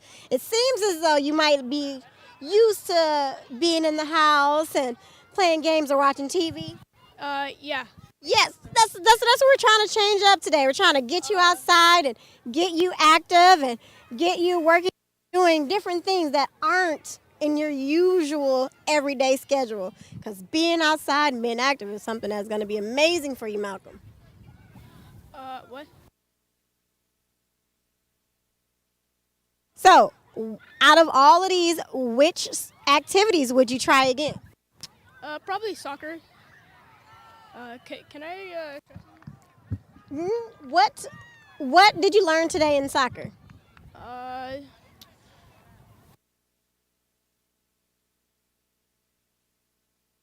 At the net is the goalie, not the defender. How does people having specific roles help in a sport or help in an activity that you have to play? Well, you don't want everybody being confused. You can't just say, "No, he's the rookie. No, he's the rookie." Look towards the camera a little bit when you talk. Yeah. Say it one more time, please, Malcolm. People being confused. You say like, "Oh, he's the goalie. No, he's the goalie. Wait, is he the defender?" Yeah. Has a position, and every position is important. Would you say that's true? Yes. So you're saying you don't really play, much sports, or you might be outside a little bit doing few activities. I saw you out here with the flag football. I still have one of the cones on your wrist right now. I'd like to introduce you to Rufus. Rufus, say hi. All right, seems like Rufus is a toy that he has made, but that would not have taken place if had you not been outside and getting a chance to play and to grab some of the cones. Thank you for your time, Malcolm. Can you give our sponsors for today a nice thank you? Thank you. All right, thanks. Enjoy the rest of your day, Malcolm. All right, so we have a new batch of kids right now on the football field looking to get into a great game here, seeing how many more of these touchdowns we can gain today.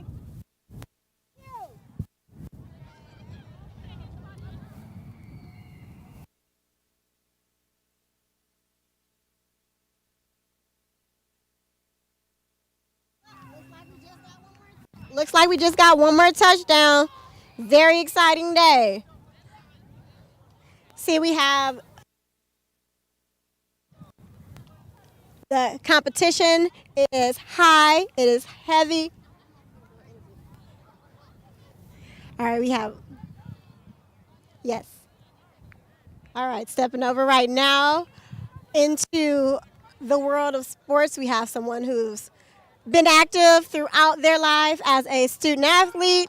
There's one who went on to play sports in college. Right now I have Mr. Askew here, our resident gym teacher, very active person. What is important, or what's important, why is it important for kids or students or people in general to come outside and get active? I don't know, come outside to get active. It's a health thing. It keeps you healthy, and keeps your mind flowing, keeps your body flowing.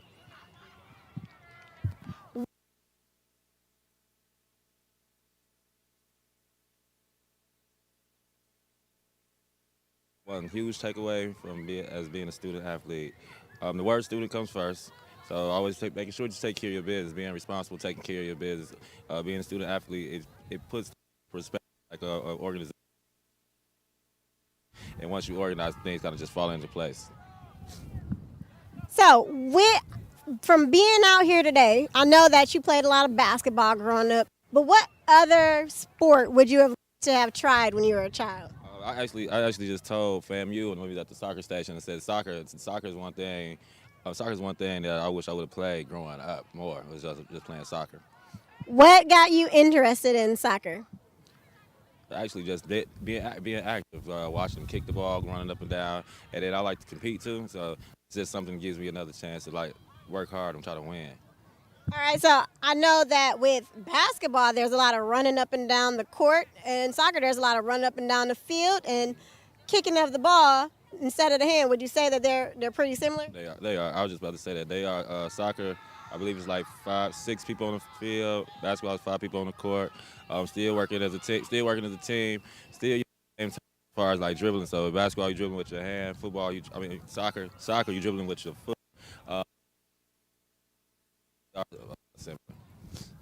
So what piece of advice would you give a parent looking to find different ways to get their kid active? That's a tough one. Finding ways to get active. Just expressing to the just expressing how much being active is, and how that helps the brain work, how that helps the body move. So expressing to his parent how important being active is. All right, what would you say to that shy student who's like, I really want to play a sport, but I don't want to get embarrassed. I don't want to get out there and make myself look crazy. All kind of wild. What kind of advice would you give to those students? I would just tell them it's okay to be embarrassed. Everything in life, you're not gonna understand how to do everything in life. So in order for you to do something, you have to try it. So it's okay for you to get out there and be embarrassed. And then that's how the more you work at it, and the more you work at it, and the better you are at it. Trial. Like it. Keep pushing, keep trying different things, keep seeing what's all out there. Is this what I'm hearing? All right, Mr. Askew. So, part of today, what pieces around here is like really pumping you up, getting you really motivated for your upcoming gym classes? Actually, watch it. It was a couple things. Like the dodgeball was cool, but golf, something that I could get the kids to do. They enjoy doing that. I've noticed this in my gym class, it's being out here too.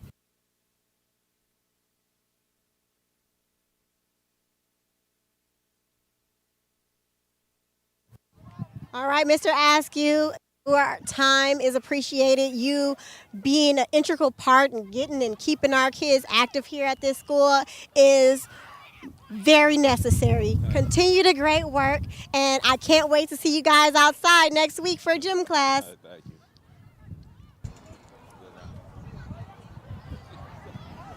All right. Thank you very much, Lady Jones. Well, I have a special guest back again, the Encore.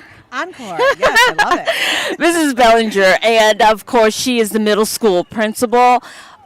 It's been wonderful being here so far, and I know you've got, look, you're telling students, hold up.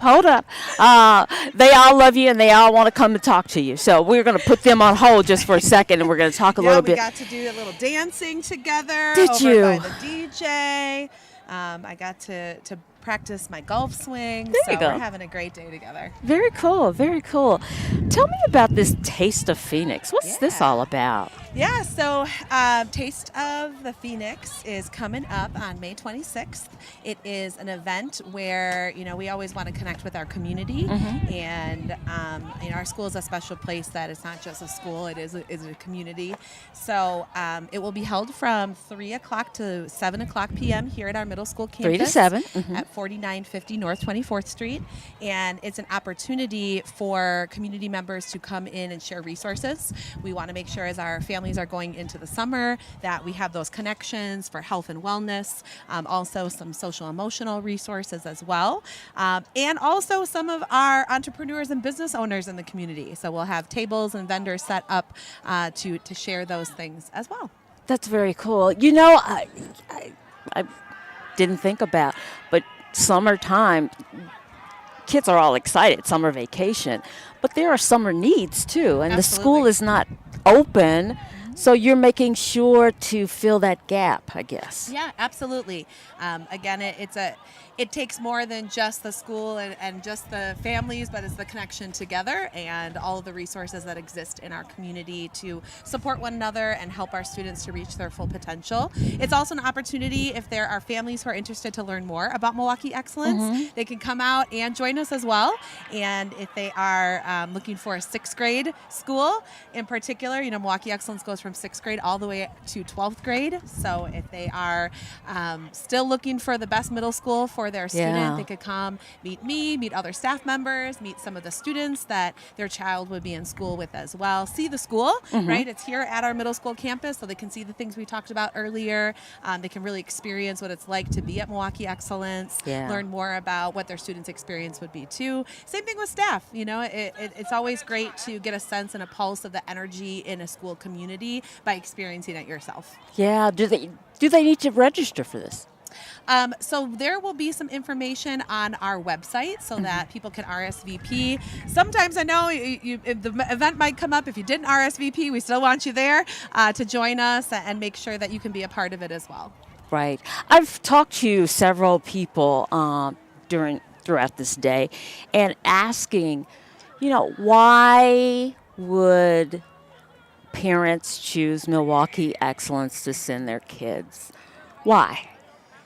Well, as I said before, it is about the relationships that you build and the experience that you provide for students from the time they join us in 6th grade all the way up to the doors of college. Yeah. And we have a really special team at Milwaukee Excellence and a community that really supports our students to make sure that they can become their best selves and they can reach their full potential.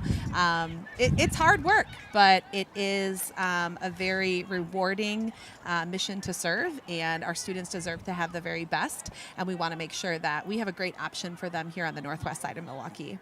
So teachers, people come into teaching for different reasons. Teachers stay in teaching for different reasons. But it sounds like at Milwaukee Excellence, you're cultivating a culture where, you guys are really putting kids first. Absolutely. Yeah, absolutely. Most teachers, really love the content they teach, but what really makes a great teacher is when you love kids. So you have to be really invested in making sure that we put our all into supporting them to help them shape and to grow. As we spoke before, it's more than just the academic lessons, Right. but there is a lot of life lessons, big and small, that happen throughout the school day and the school year. It's also why an event like this is so special, because kids remember that. There's a lot of quotes out there around how people remember how not necessarily the lessons that you taught, but how you made them feel. And this will be a peak moment here today that students will remember, but they also remember the connections that they made with their staff members, with their teachers, and how we interacted as a Phoenix family. Yeah. We're almost coming to the end of this school year. The end is, just a few weeks away. How has this school year in particular been? Anything different, or any takeaways, or? Sure. Yeah, so I think we as an education community and just as the city of Milwaukee have seen a lot of changes in terms of how the pandemic has impacted our students and our community. That was a difficult time, and still is a difficult time to live through as a human, as an adult, let alone in the very formative years that our students have experienced. And we've really had to work hard to get kids to a place where they are understanding again of the boundaries that are needed in a school setting. That years had gone by where they were on school in their pajamas, laying in bed, eating snacks, and that was what we needed them to be doing at that time. So coming back into the school building, getting back into routines, having the boundaries that are set around things like technology, around things like social interactions with their peers.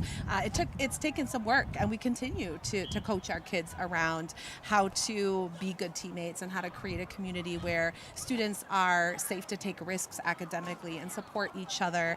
I think that is a huge thing I am proud of as the principal, to see the way that our students have really grown to care for one another, and continue to grow in those ways too. We still make mistakes, but we have to really build kids' strategies within that as well. The way that they're able to manage emotions, in particular frustrations or anger.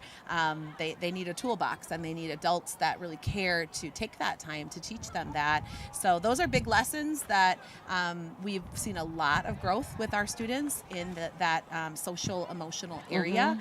And so I'm proud to see it all playing out today too, with the great teamwork and the fun that they're having in these challenges and games that they're playing today. Yeah, and during that pandemic, not only was it a challenge for the students, but it was a challenge for the teachers too. Absolutely. And so all of those, the mental and all of those things, the teachers went through all of that as well.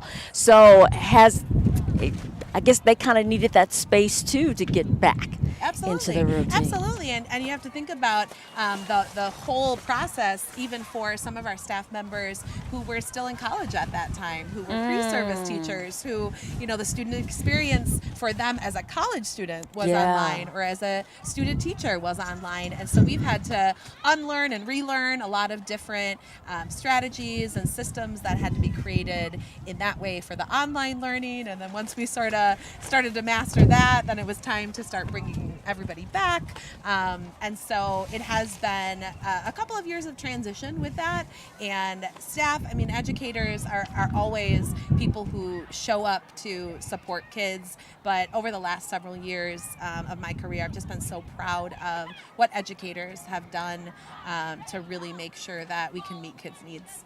Yeah, I didn't even think about people, student teachers doing the online thing during the pandemic, not really getting that in-person,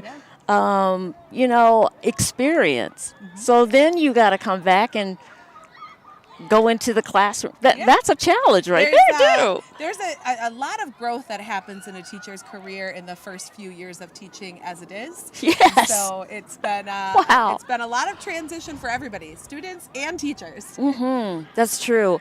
The last time you were sitting in this chair and I asked you about the future, and I guess I'm going to hit on it again because, you're coming up on your first class that's graduating, which is a milestone. And so you've got other kids coming up. You have the goal. Nobody is under a 2.5 grade point average. I mean, you have a lot of things going. What are some of the other things that you're seeing in the future? You just kind of look and go, at one point, I think we can do. What is that? Well, we actually are right on the next steps of having some of our high school graduates now come back to serve in the middle school. Oh, when they were wow. students. So we do have some students who are applying and in the process of becoming teachers' aides and tutors. So that's really exciting. That's great. For me, especially to think about the same students who are sitting right in this classroom than to be sitting next to a sixth grader who may be struggling with that math problem that they struggled with. And so it's very full circle. So I'm really excited about that opportunity to see a real, I know I keep using the word community, but it's true. There's a lot of harm that has been done in our community and continues to happen. And Milwaukee Excellence is not a stranger to that, unfortunately. Right. And so it is every time that we can see the hope that is there and see now the full journey. Milwaukee Excellence was an idea and a growth that was happening, and so here we are now where we have the full model, and it will become full circle next year as we start to bring some of those students in as well. Very cool. Very cool. That's nice. That's nice. You were talking about the kids, former students coming back to help out, and that just made me think of community, because you guys are all about community. Would you like to see more people from the community volunteer as maybe a tutor, a reading tutor or something like that? Absolutely. The need is always there. And the more capacity we have to fill the need, the better. So we always welcome community members to volunteer, both for big events like this, but also we've been able to build programs in the past for things like reading groups or after-school homework help and office hours. We have quite a few staff members who are very invested in our sports programs, but you have to remember that our teachers are, in work all day, right? Right. And so at some point, it can be a lot to ask of having, staff members to be the ones running those after-school extracurriculars and things like that. So the more we can have community members, in particular, people who live in the community where our students are living, and sometimes are their neighbors and their relatives, it's a great way to just continue to make it a connection and an experience. I believe that school has to continue to be like an integral part of your life and not just like this extra place I go, but the more that we can connect with one another and have those experiences and opportunities, and having the community members to be a part of that is huge. Right.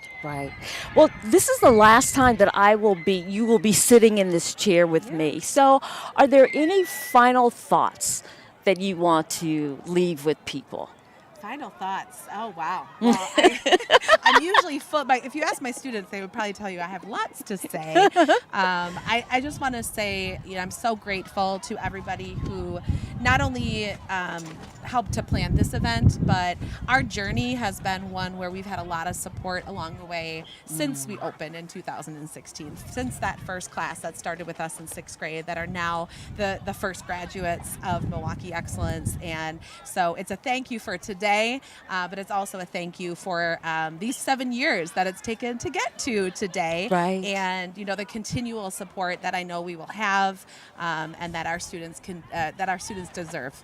Yeah, and something else just popped in my head as somebody who was canvassing the neighborhood, asking people to consider sending their kids to Milwaukee Excellence because this is a new school that's about to start. And as you look over all these years and the time and where you are now, with the number of kids you have and everything, I see the kids I'm getting really your trying to attention. keep it together, but thank you for cheering me on, ladies.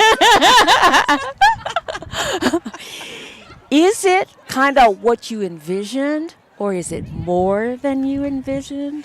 What a great question. I think the kids have exceeded what we envisioned when we first set out. We started with, I believe it was around 86 students in 3 classrooms. And we said we're going to build the best middle school in the entire city of Milwaukee. And in 2 short years, we were ranked number 1 in the city of Milwaukee. Wow. Our students were able to achieve a 5-star rating back-to-back for 3 years in a row. And, we did have that vision. We knew we could do it if we put the right systems and structures in place, if you hire the right people. But each time they continue to make us proud. So yeah, I would say definitely have exceeded what we set out to build together, and there's more to come. Yeah. Right? It's not an end. It's actually just the first year of the full model, and I'm just excited to see what comes next. Yeah, me too. Me too. This is great. Well, I know that Lady Jones is standing by. Let me see if, I'm not sure if I went into her. Keep going? Okay. She's going to be at the water balloon toss, so I'm sure that they have to get this water balloon together. I'm glad you've hung in there. You've been really good because as we've been talking, the wind has been blowing, and the little canvas, the little tent over us has been going all over the place. This is the toughest thing I deal with today. We're all good. So yeah, it's like, will it go? Will it not? But yeah. We often have the expected and then the unexpected. So I'm definitely used to dealing with a lot of unexpected as well. Yeah. I've, like a few minutes ago, we had like a cheerleading section over there, just kind of, go, go, go. And there's a student over here just kind of hanging, waiting for you. And then, I see different ones coming at you. They really like you. I love my students. They are the reason I am here. They are the reason that we do what we do. And, this is their school. Yeah. This is their school. And when we say student voices and relationships matter, that's not just a tagline. We live it. We breathe it. It is the most important part of the work that we do each and every day. And it matters, the little things, the big things, having a little dance party, whether it's at field day or, after somebody gets 100% on their exit ticket. You got to celebrate together.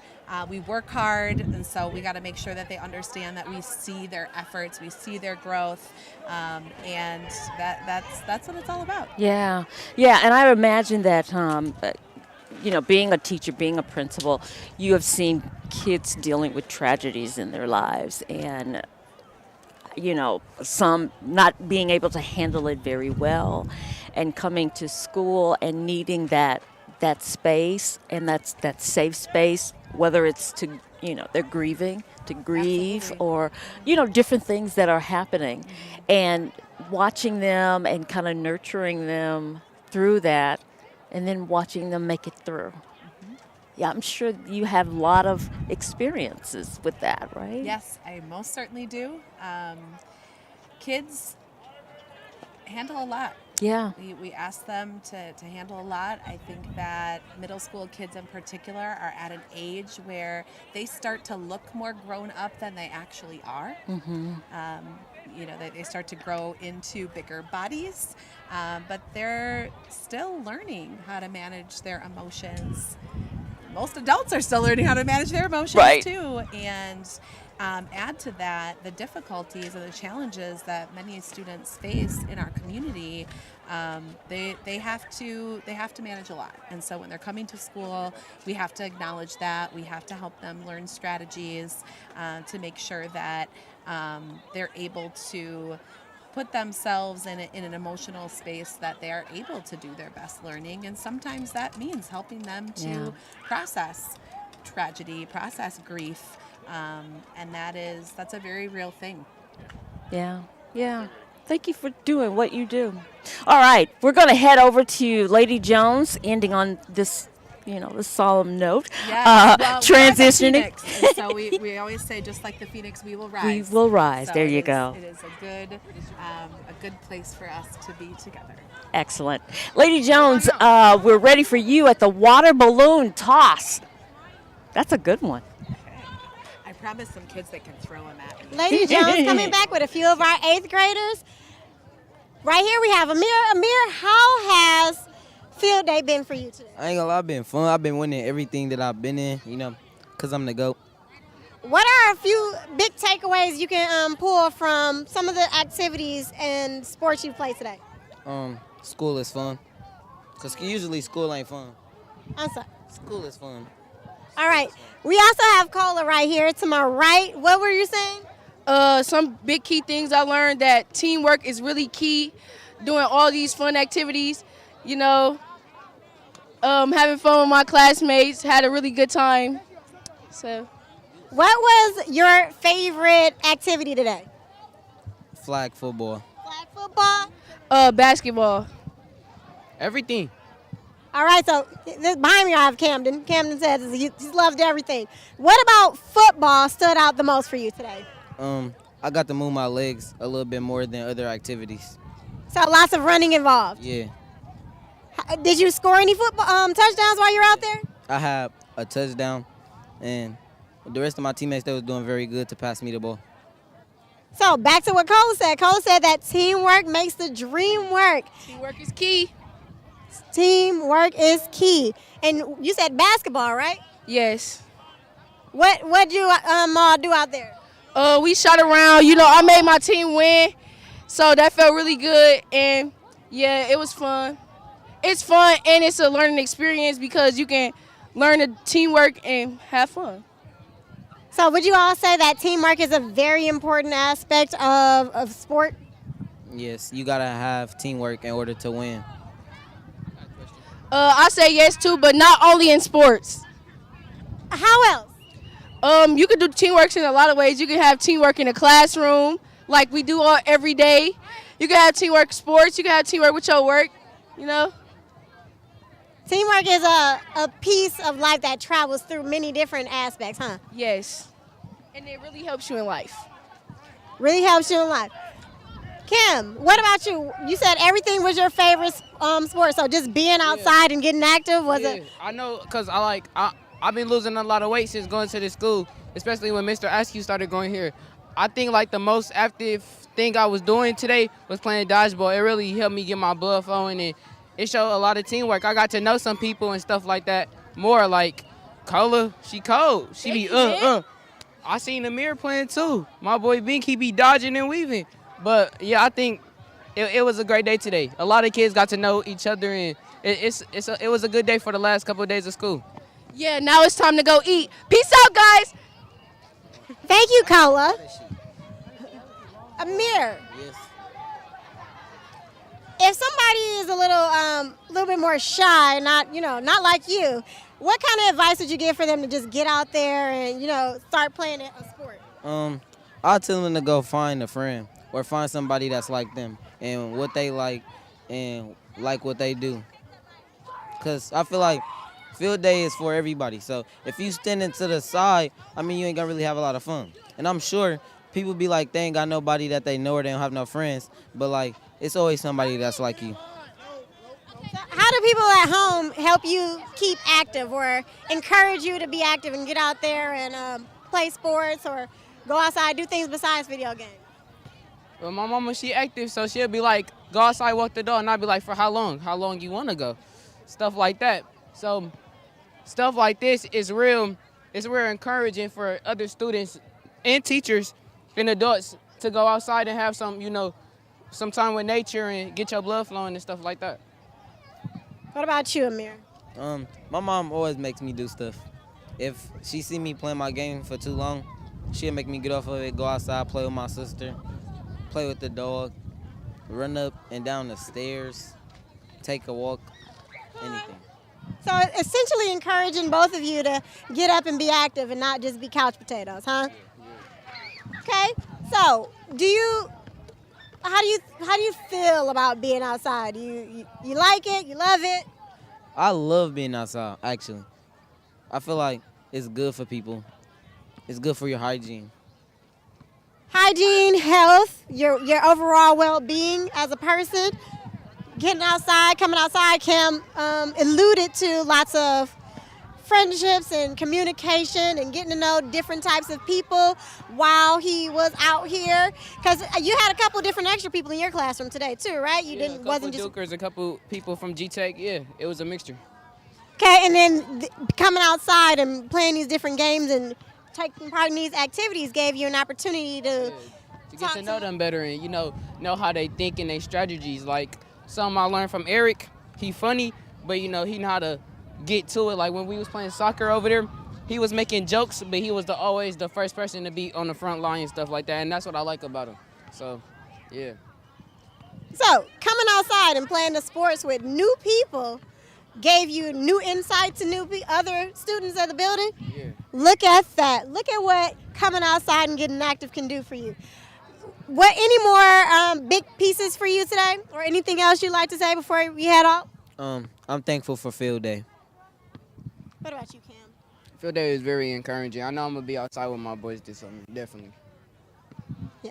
Getting outside and getting active is a very important thing, and I'm glad you are encouraged. Go enjoy lunch, and then you can send me. All right. As you can see right here, our volunteers have brought our students a second lunch for today. Kids are very excited after a day of being outside and getting active and working towards healthy habits. Our students now also have a healthy lunch to come right up behind, get a chance to get hydrated, catch some water, catch a sandwich over there, and a couple of cuties. They're working towards getting refreshed. And then right behind us here, we are getting set for the water balloon toss. Students are set into separate lines. They all have their water balloons. Their goal is to practice a bit more teamwork. The students are going to be passing the water balloons back and forth, trying very hard not to bust their balloon.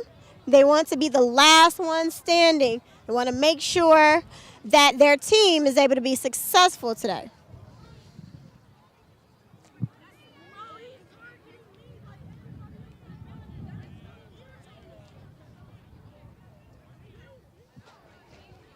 Check them out. Got lots of people working together who are not normally together.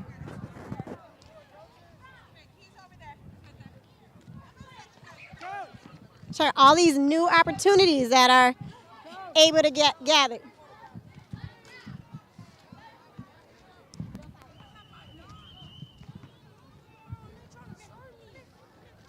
Yeah, so him back. So right here, right now, we have one of our sixth graders, Jerian, to tell you a little bit about his experience today at Field Day. How's the day been going, Jerian? It's been going good. We've been doing a lot of sports and stuff. We're ready to eat in a little bit. And right now, we're probably about to do water balloon fights. So, what's been your favorite sport out here so far today? Probably the football, the flag football with the red and blue teams. What about football made it your favorite today? When our team got that immaculate touchdown, where we caught it from all the way over there. What sorts of things did your team have to do to ensure that immaculate touchdown could take place? We had to call out where to go and tell each other to find who was open to give them the ball so we could get the touchdown. So it sounds like a lot of teamwork. Yep. Teamwork today has been a big theme of our field day. What other sports did you get a chance to play today? Basketball, dodgeball, and soccer, and golf. What'd you end up doing at the art station? I drew Michelangelo. We was painting on the canvas and stuff. What piece did you do on the canvas? I wrote my name. I just wrote my name. All right. So I appreciate you stopping by, Ryan, and go ahead and enjoy that time in there. Stepping over for last bit of the day, we also have Mikhail here, one of our 7th graders, to come over and tell you a little bit about how his field day went for him. It was fun. I had a great time playing basketball. Shout out to me, because I'm really like that. I really be hooping for real. And my dream when I grow up is to be an NBA player. All right. So okay, thank you very much, Mikhail. We also right here have Luan. How did the day go for you? Sorry about that. It's nice. It's nice. You know, we're waiting to eat. Because we haven't ate. But this is good for the community.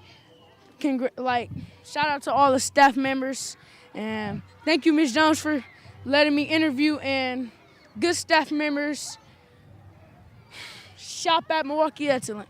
All right, so what would you like to say to our volunteers that came out to help today and the sponsors that helped put on this event? Appreciate it for the community. Well, I don't know how to say it, but I don't know how to say it. Community? Yeah, community. Yep.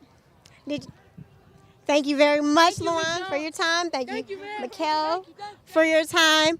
As you can see, our students are very excited about that healthy lunch that's coming their way, and also heard Jarian speaking about the water balloon toss that he'll be heading off to. Thank you guys very much for all of your time and the volunteers that came out today. Our kids have really been enjoying themselves. Back at you in the studio. Lady Jones, thank you for an excellent job today.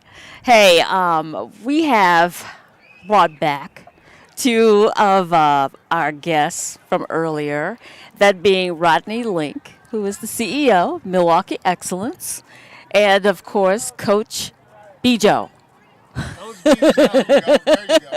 Director of Student Life. So you guys, we're close to the end of it, but I just kind of want to get your impressions on the day. I mean, sitting here, and of course I have a great view, seeing the kids, looks like they had a great time. So what is your assessment? Yeah? It's beautiful. I'm trying to prolong me holding this mic for a while, but no, it's beautiful. And I'm going to defer over to Coach Joseph to really talk about his assessment, because I want to give him a big shout out, him and Danielle Harris, the Cooper family, the middle school team for helping with this. So a big shout out. Things like this don't happen for kids until you have people that care about kids like himself and our staff members. And so, all we can do is continue to show resilience, as I talked about at the beginning. The Phoenix will rise again. It's rising right now. You see kids out here having a good time with each other. This has been a prolonged 3 hours, and you don't see one kid trying to ask for their phone or looking at their phone. They're out here having a good time dancing. That says with a each lot. other. This is what it was. This is what we need to get back to in the city of Milwaukee and building a community with each other. So I'm going to give it over to the coach, but I just wanted to say a big thank you to Director of Student Life over here, and to Ms. Harris as well. Again, you all are the true examples of what it means to do stuff for kids here at our organization, and we wouldn't be Milwaukee Excellence without people like you. So what's your assessment, Coach? All right, I'll see you want to switch roles here. He's interviewing me now. Yes. Huh? I'm learning from the best. The best, hey, most definitely. Try to get a gig. Most definitely. I think a word that comes to mind is just throwback. I think we grew up, in some of these same neighborhoods, playing on some of these same playgrounds, and just having that feeling that we got adults that care about you and not having to feel unsafe and things of that nature. We can get back to there, but the only way you get back to there is through collaborative partnerships and things that's happening today. The Cooper family, our staff, has done a tremendous job of following, what's going on the agenda. Just things like this, I think, there are throwback times that you reflect back on you growing up and like, man, I remember me, looking forward to a field day at Phillip Elementary and coming out here and enjoying myself with, some of my fellow classmates. It brings it back home, good throwback feeling in space for them. Yeah. All right. So tell me about upcoming events. What's upcoming for? I know we're towards the end of the school year. Oh, it's the end of the school year, but it's just the party start for us now. And that's a great question. He passed it back over to me really fast, but I'm going to pass it back to him.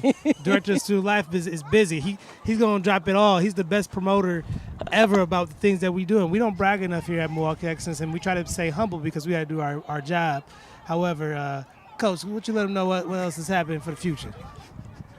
I don't know why I feel like we're in the music studio right now, and we dropping bars right now. But man, he said he's absolutely right. This was right now we're at Cinco de Mayo, May 5th. So I'm just trying to process my mind the way it goes. Next is our college signing day.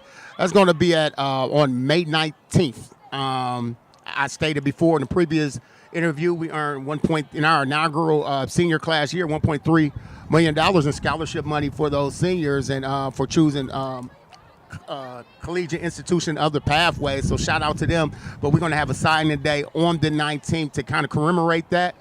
Give them some breakfast, have them build some relationships with their college reps, their pathway reps, and doing some slideshow and some great opportunity where. Excuse me. But yeah, our signing day is going to be very big and huge where individuals from the community and families and also their classmates will get an opportunity to experience. After that, we dive into graduation. 8th grade commencement is on 24th, as well as our inaugural senior graduation held at Green Tree Prep. 8th grade is from 9 to 11, and then we have followed by our high school from 1 to 3. Something that's going to be inaugural as well this year. We're going to do a Taste of Phoenix. We always like to end the year in a community-related celebratory efforts and bringing everybody in, stakeholders and community resource. This year what we're going to do is have a culinary portion where you have food trucks and invite people who have catering companies. Mm-hmm. And we're going to combine that with resources fair. I know we got individuals coming from different organizations offering social and emotional mental health resources. We have therapeutic, different therapy agencies that's going to come through, as well as activities. Bouncy House, I think I mentioned earlier, through the rec. As soon as they get there, our situation straight with the rec, we're going to have a skating out here. It's going to be out here. Wow. Well, okay. That's from 3 to 7 on May 26th. And June 1st, we're June 1st. We're gonna. This is his baby, so we're gonna invite the parents back in, just thanking them from a year and partnering with us all year and letting them know, like, hey, through the ups and downs, through the highs and lows, that we're gonna be ending the year on the good effort, and we're gonna give some of those some information on the upcoming year as far as the changes and things of that nature. So, as you can say, we got a lot on the docket, but hey, I guess I'm the right man, or we have the right team for the job.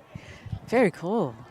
Very cool. That's a good question to ask, but it's a mouthful. It's a lot of stuff. Coach stay busy. A lot of stuff.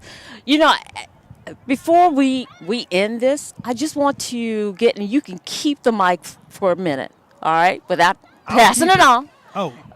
She said I can't defer. You can't defer. Some of your closing thoughts. What do you want to leave with people? What do you want people to, process? I think all the great quotes, right? together, solo you can go fast, together you can go long. And I think that's what it comes down to. Like, for us to be 2+ years post-COVID, we are showing the resilience. We are showing that you can remake and reshape. It's the whole essence of, the Phoenix, our mascot and our virtue, right? You can always rechange. You can always change the narrative about you. You can always reshape it. Milwaukee Excellence is ideal in the name, right? We're Milwaukee Excellence Charter School, but our whole mission is to make Milwaukee excellent through the future, right? That's why it's named that. That's why we do the work we do. So when I see kids like this, kids need more and more time to build relationships with one another, build a relationship with adults, because there is a generational gap between how we communicate. Mm-hmm. And social media is one of those things that has helped at that. And I think, well, it didn't help.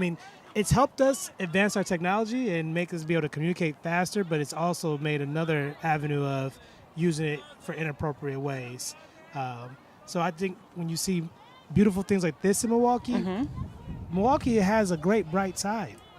It's beautiful. I love this city. We love the city. I'm in Milwaukee through and through. I lived in a lot of different places, San Jose, Hawaii, and I pick here all the time. My wife doesn't like that too much, but I love it here.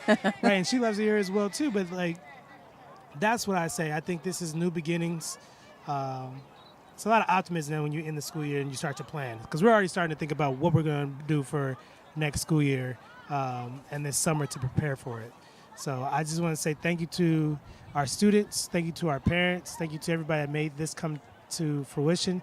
Thank you to you all for being here to take time to look at what Milwaukee is bringing to other Milwaukee people. We have to continue to do that. We Right. have to we all worry about the next generation, but then come up and do something.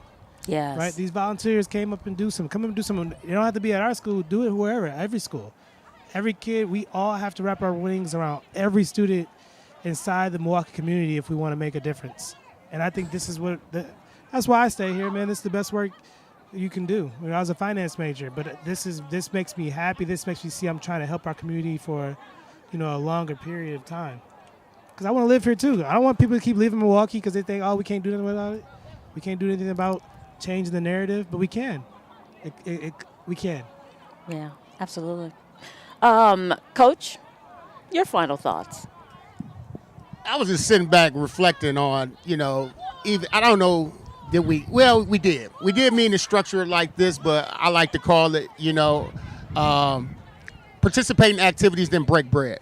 Right now, by watching them break bread together, eating and probably reflecting on their day, what they're going to do this weekend is one of those small things that I think we can celebrate about, I think I mimic what a lot of people will say in regards to Milwaukee's stereotype is not an unsafe place, and some of the kids that fit this age range, kind of get off or fall off on the wrong track. And I think when you see events like happen today, that kind of changed the narrative. It's like, no, you can have 300 to 400 kids outside at the same time doing different things, cheering each other on, showing teamwork, showing some of the values that we encourage here on a daily basis at Milwaukee Excellence. And I think others who just watch the news or are not in our field will beg to differ. So that's why where you come in at 411, and we appreciate this coverage because it's going to help not only promote Milwaukee, but it's going to change some mindsets that this can be done and it will be done as long as you have committed members in the community to do it. Very good. Very good. I was talking to Miss Bellinger about recruitment, and there's always room for like-minded educators to come into the fold, right?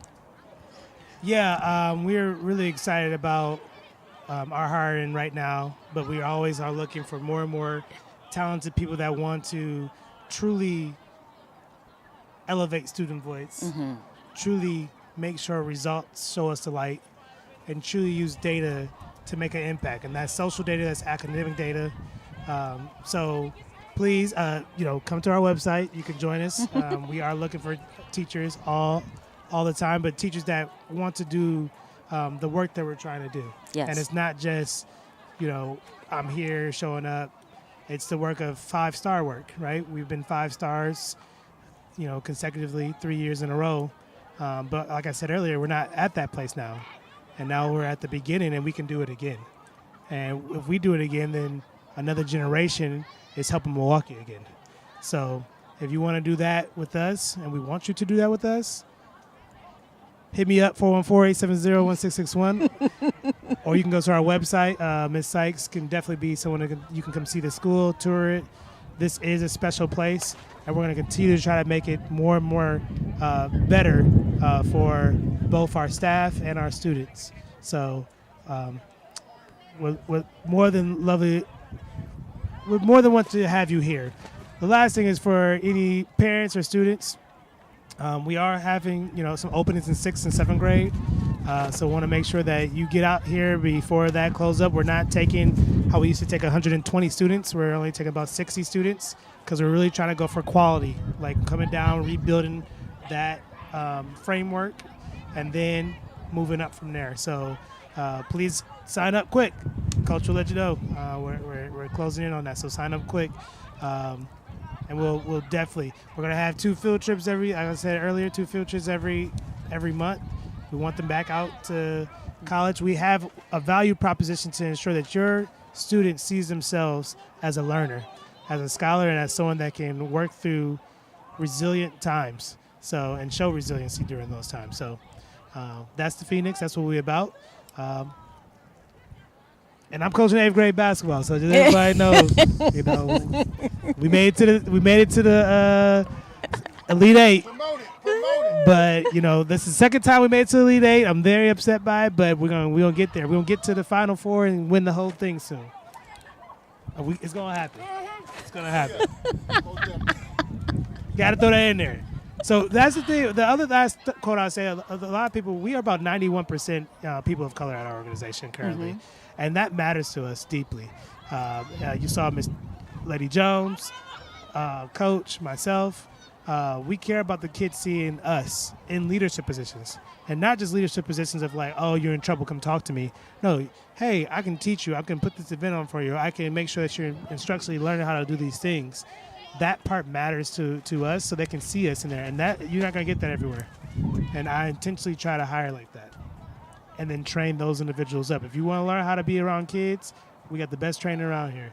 So I tell people the number one developer for teachers here in Milwaukee.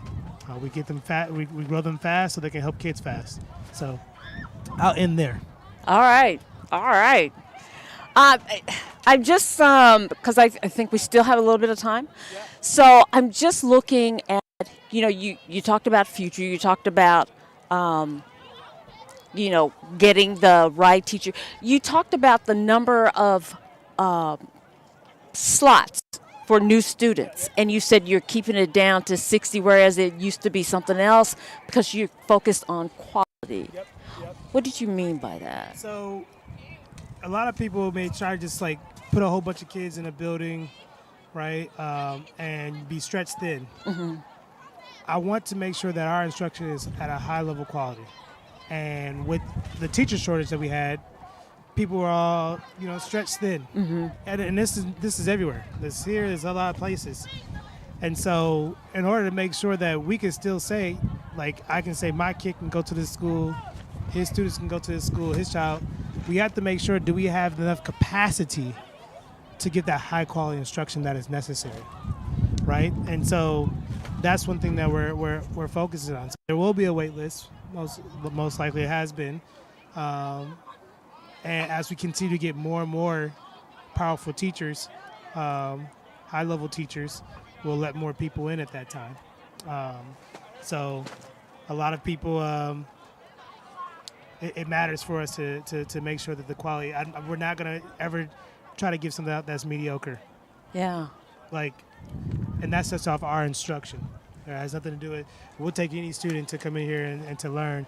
We have to make sure that we have the top-notch teachers that's willing to try and learn, get feedback, give feedback to us, give feedback to students, and move from there.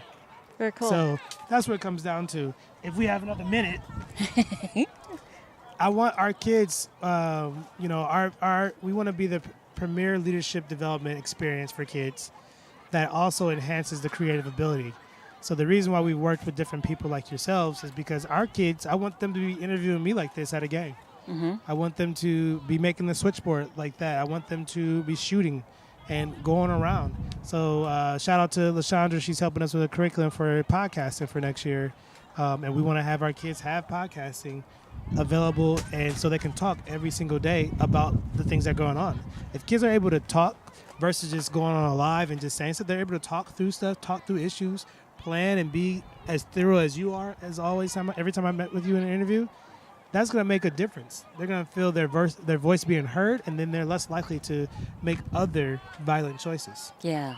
So yeah. We had to give it over. The voice of students matters. And we have to find ways to make that happen inside their school, inside their classroom, inside instruction, extracurricular ways. Everywhere, every kid can be a master or a genius at something. We just got to find what their genius is. I like that. I like that. You know, when I get going, I can get going. I don't. That's what people say. I say a lot. There's something good inside there somewhere. No. That was really good.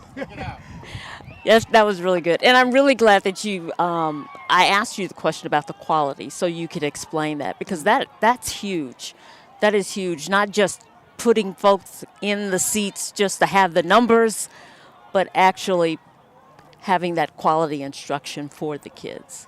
So that's huge. Yeah. Yeah. You guys are doing, it sounds to me like you're doing things right. Okay. Well, thank you for your time today. Yeah. I've enjoyed it. Minus the wind blowing in. Thank you. Shout out to Nia Soul Productions. We tried with the weights. But they glad once it's over, so we can just take this down, so don't worry about people getting hit with it. So thank y'all for putting y'all lives on the line for us for that. Now our little tent can fly wherever it wants to go. Well, I want to fly. We got to put it up. All right. Well, this has been a wonderful day at the Milwaukee Excellence Charter School Field Day 2023. It's been great. Maybe we'll come back next year and do it all again. We're going to do it again. It's happening. All right. Thank you all for joining us for this special live coverage. We've enjoyed it. Thank you to the kids, the staff, and everything. It's been a great day. Yeah. And this has been the 411 Live. Real people, real talk. I'm Beverly Taylor. Be blessed.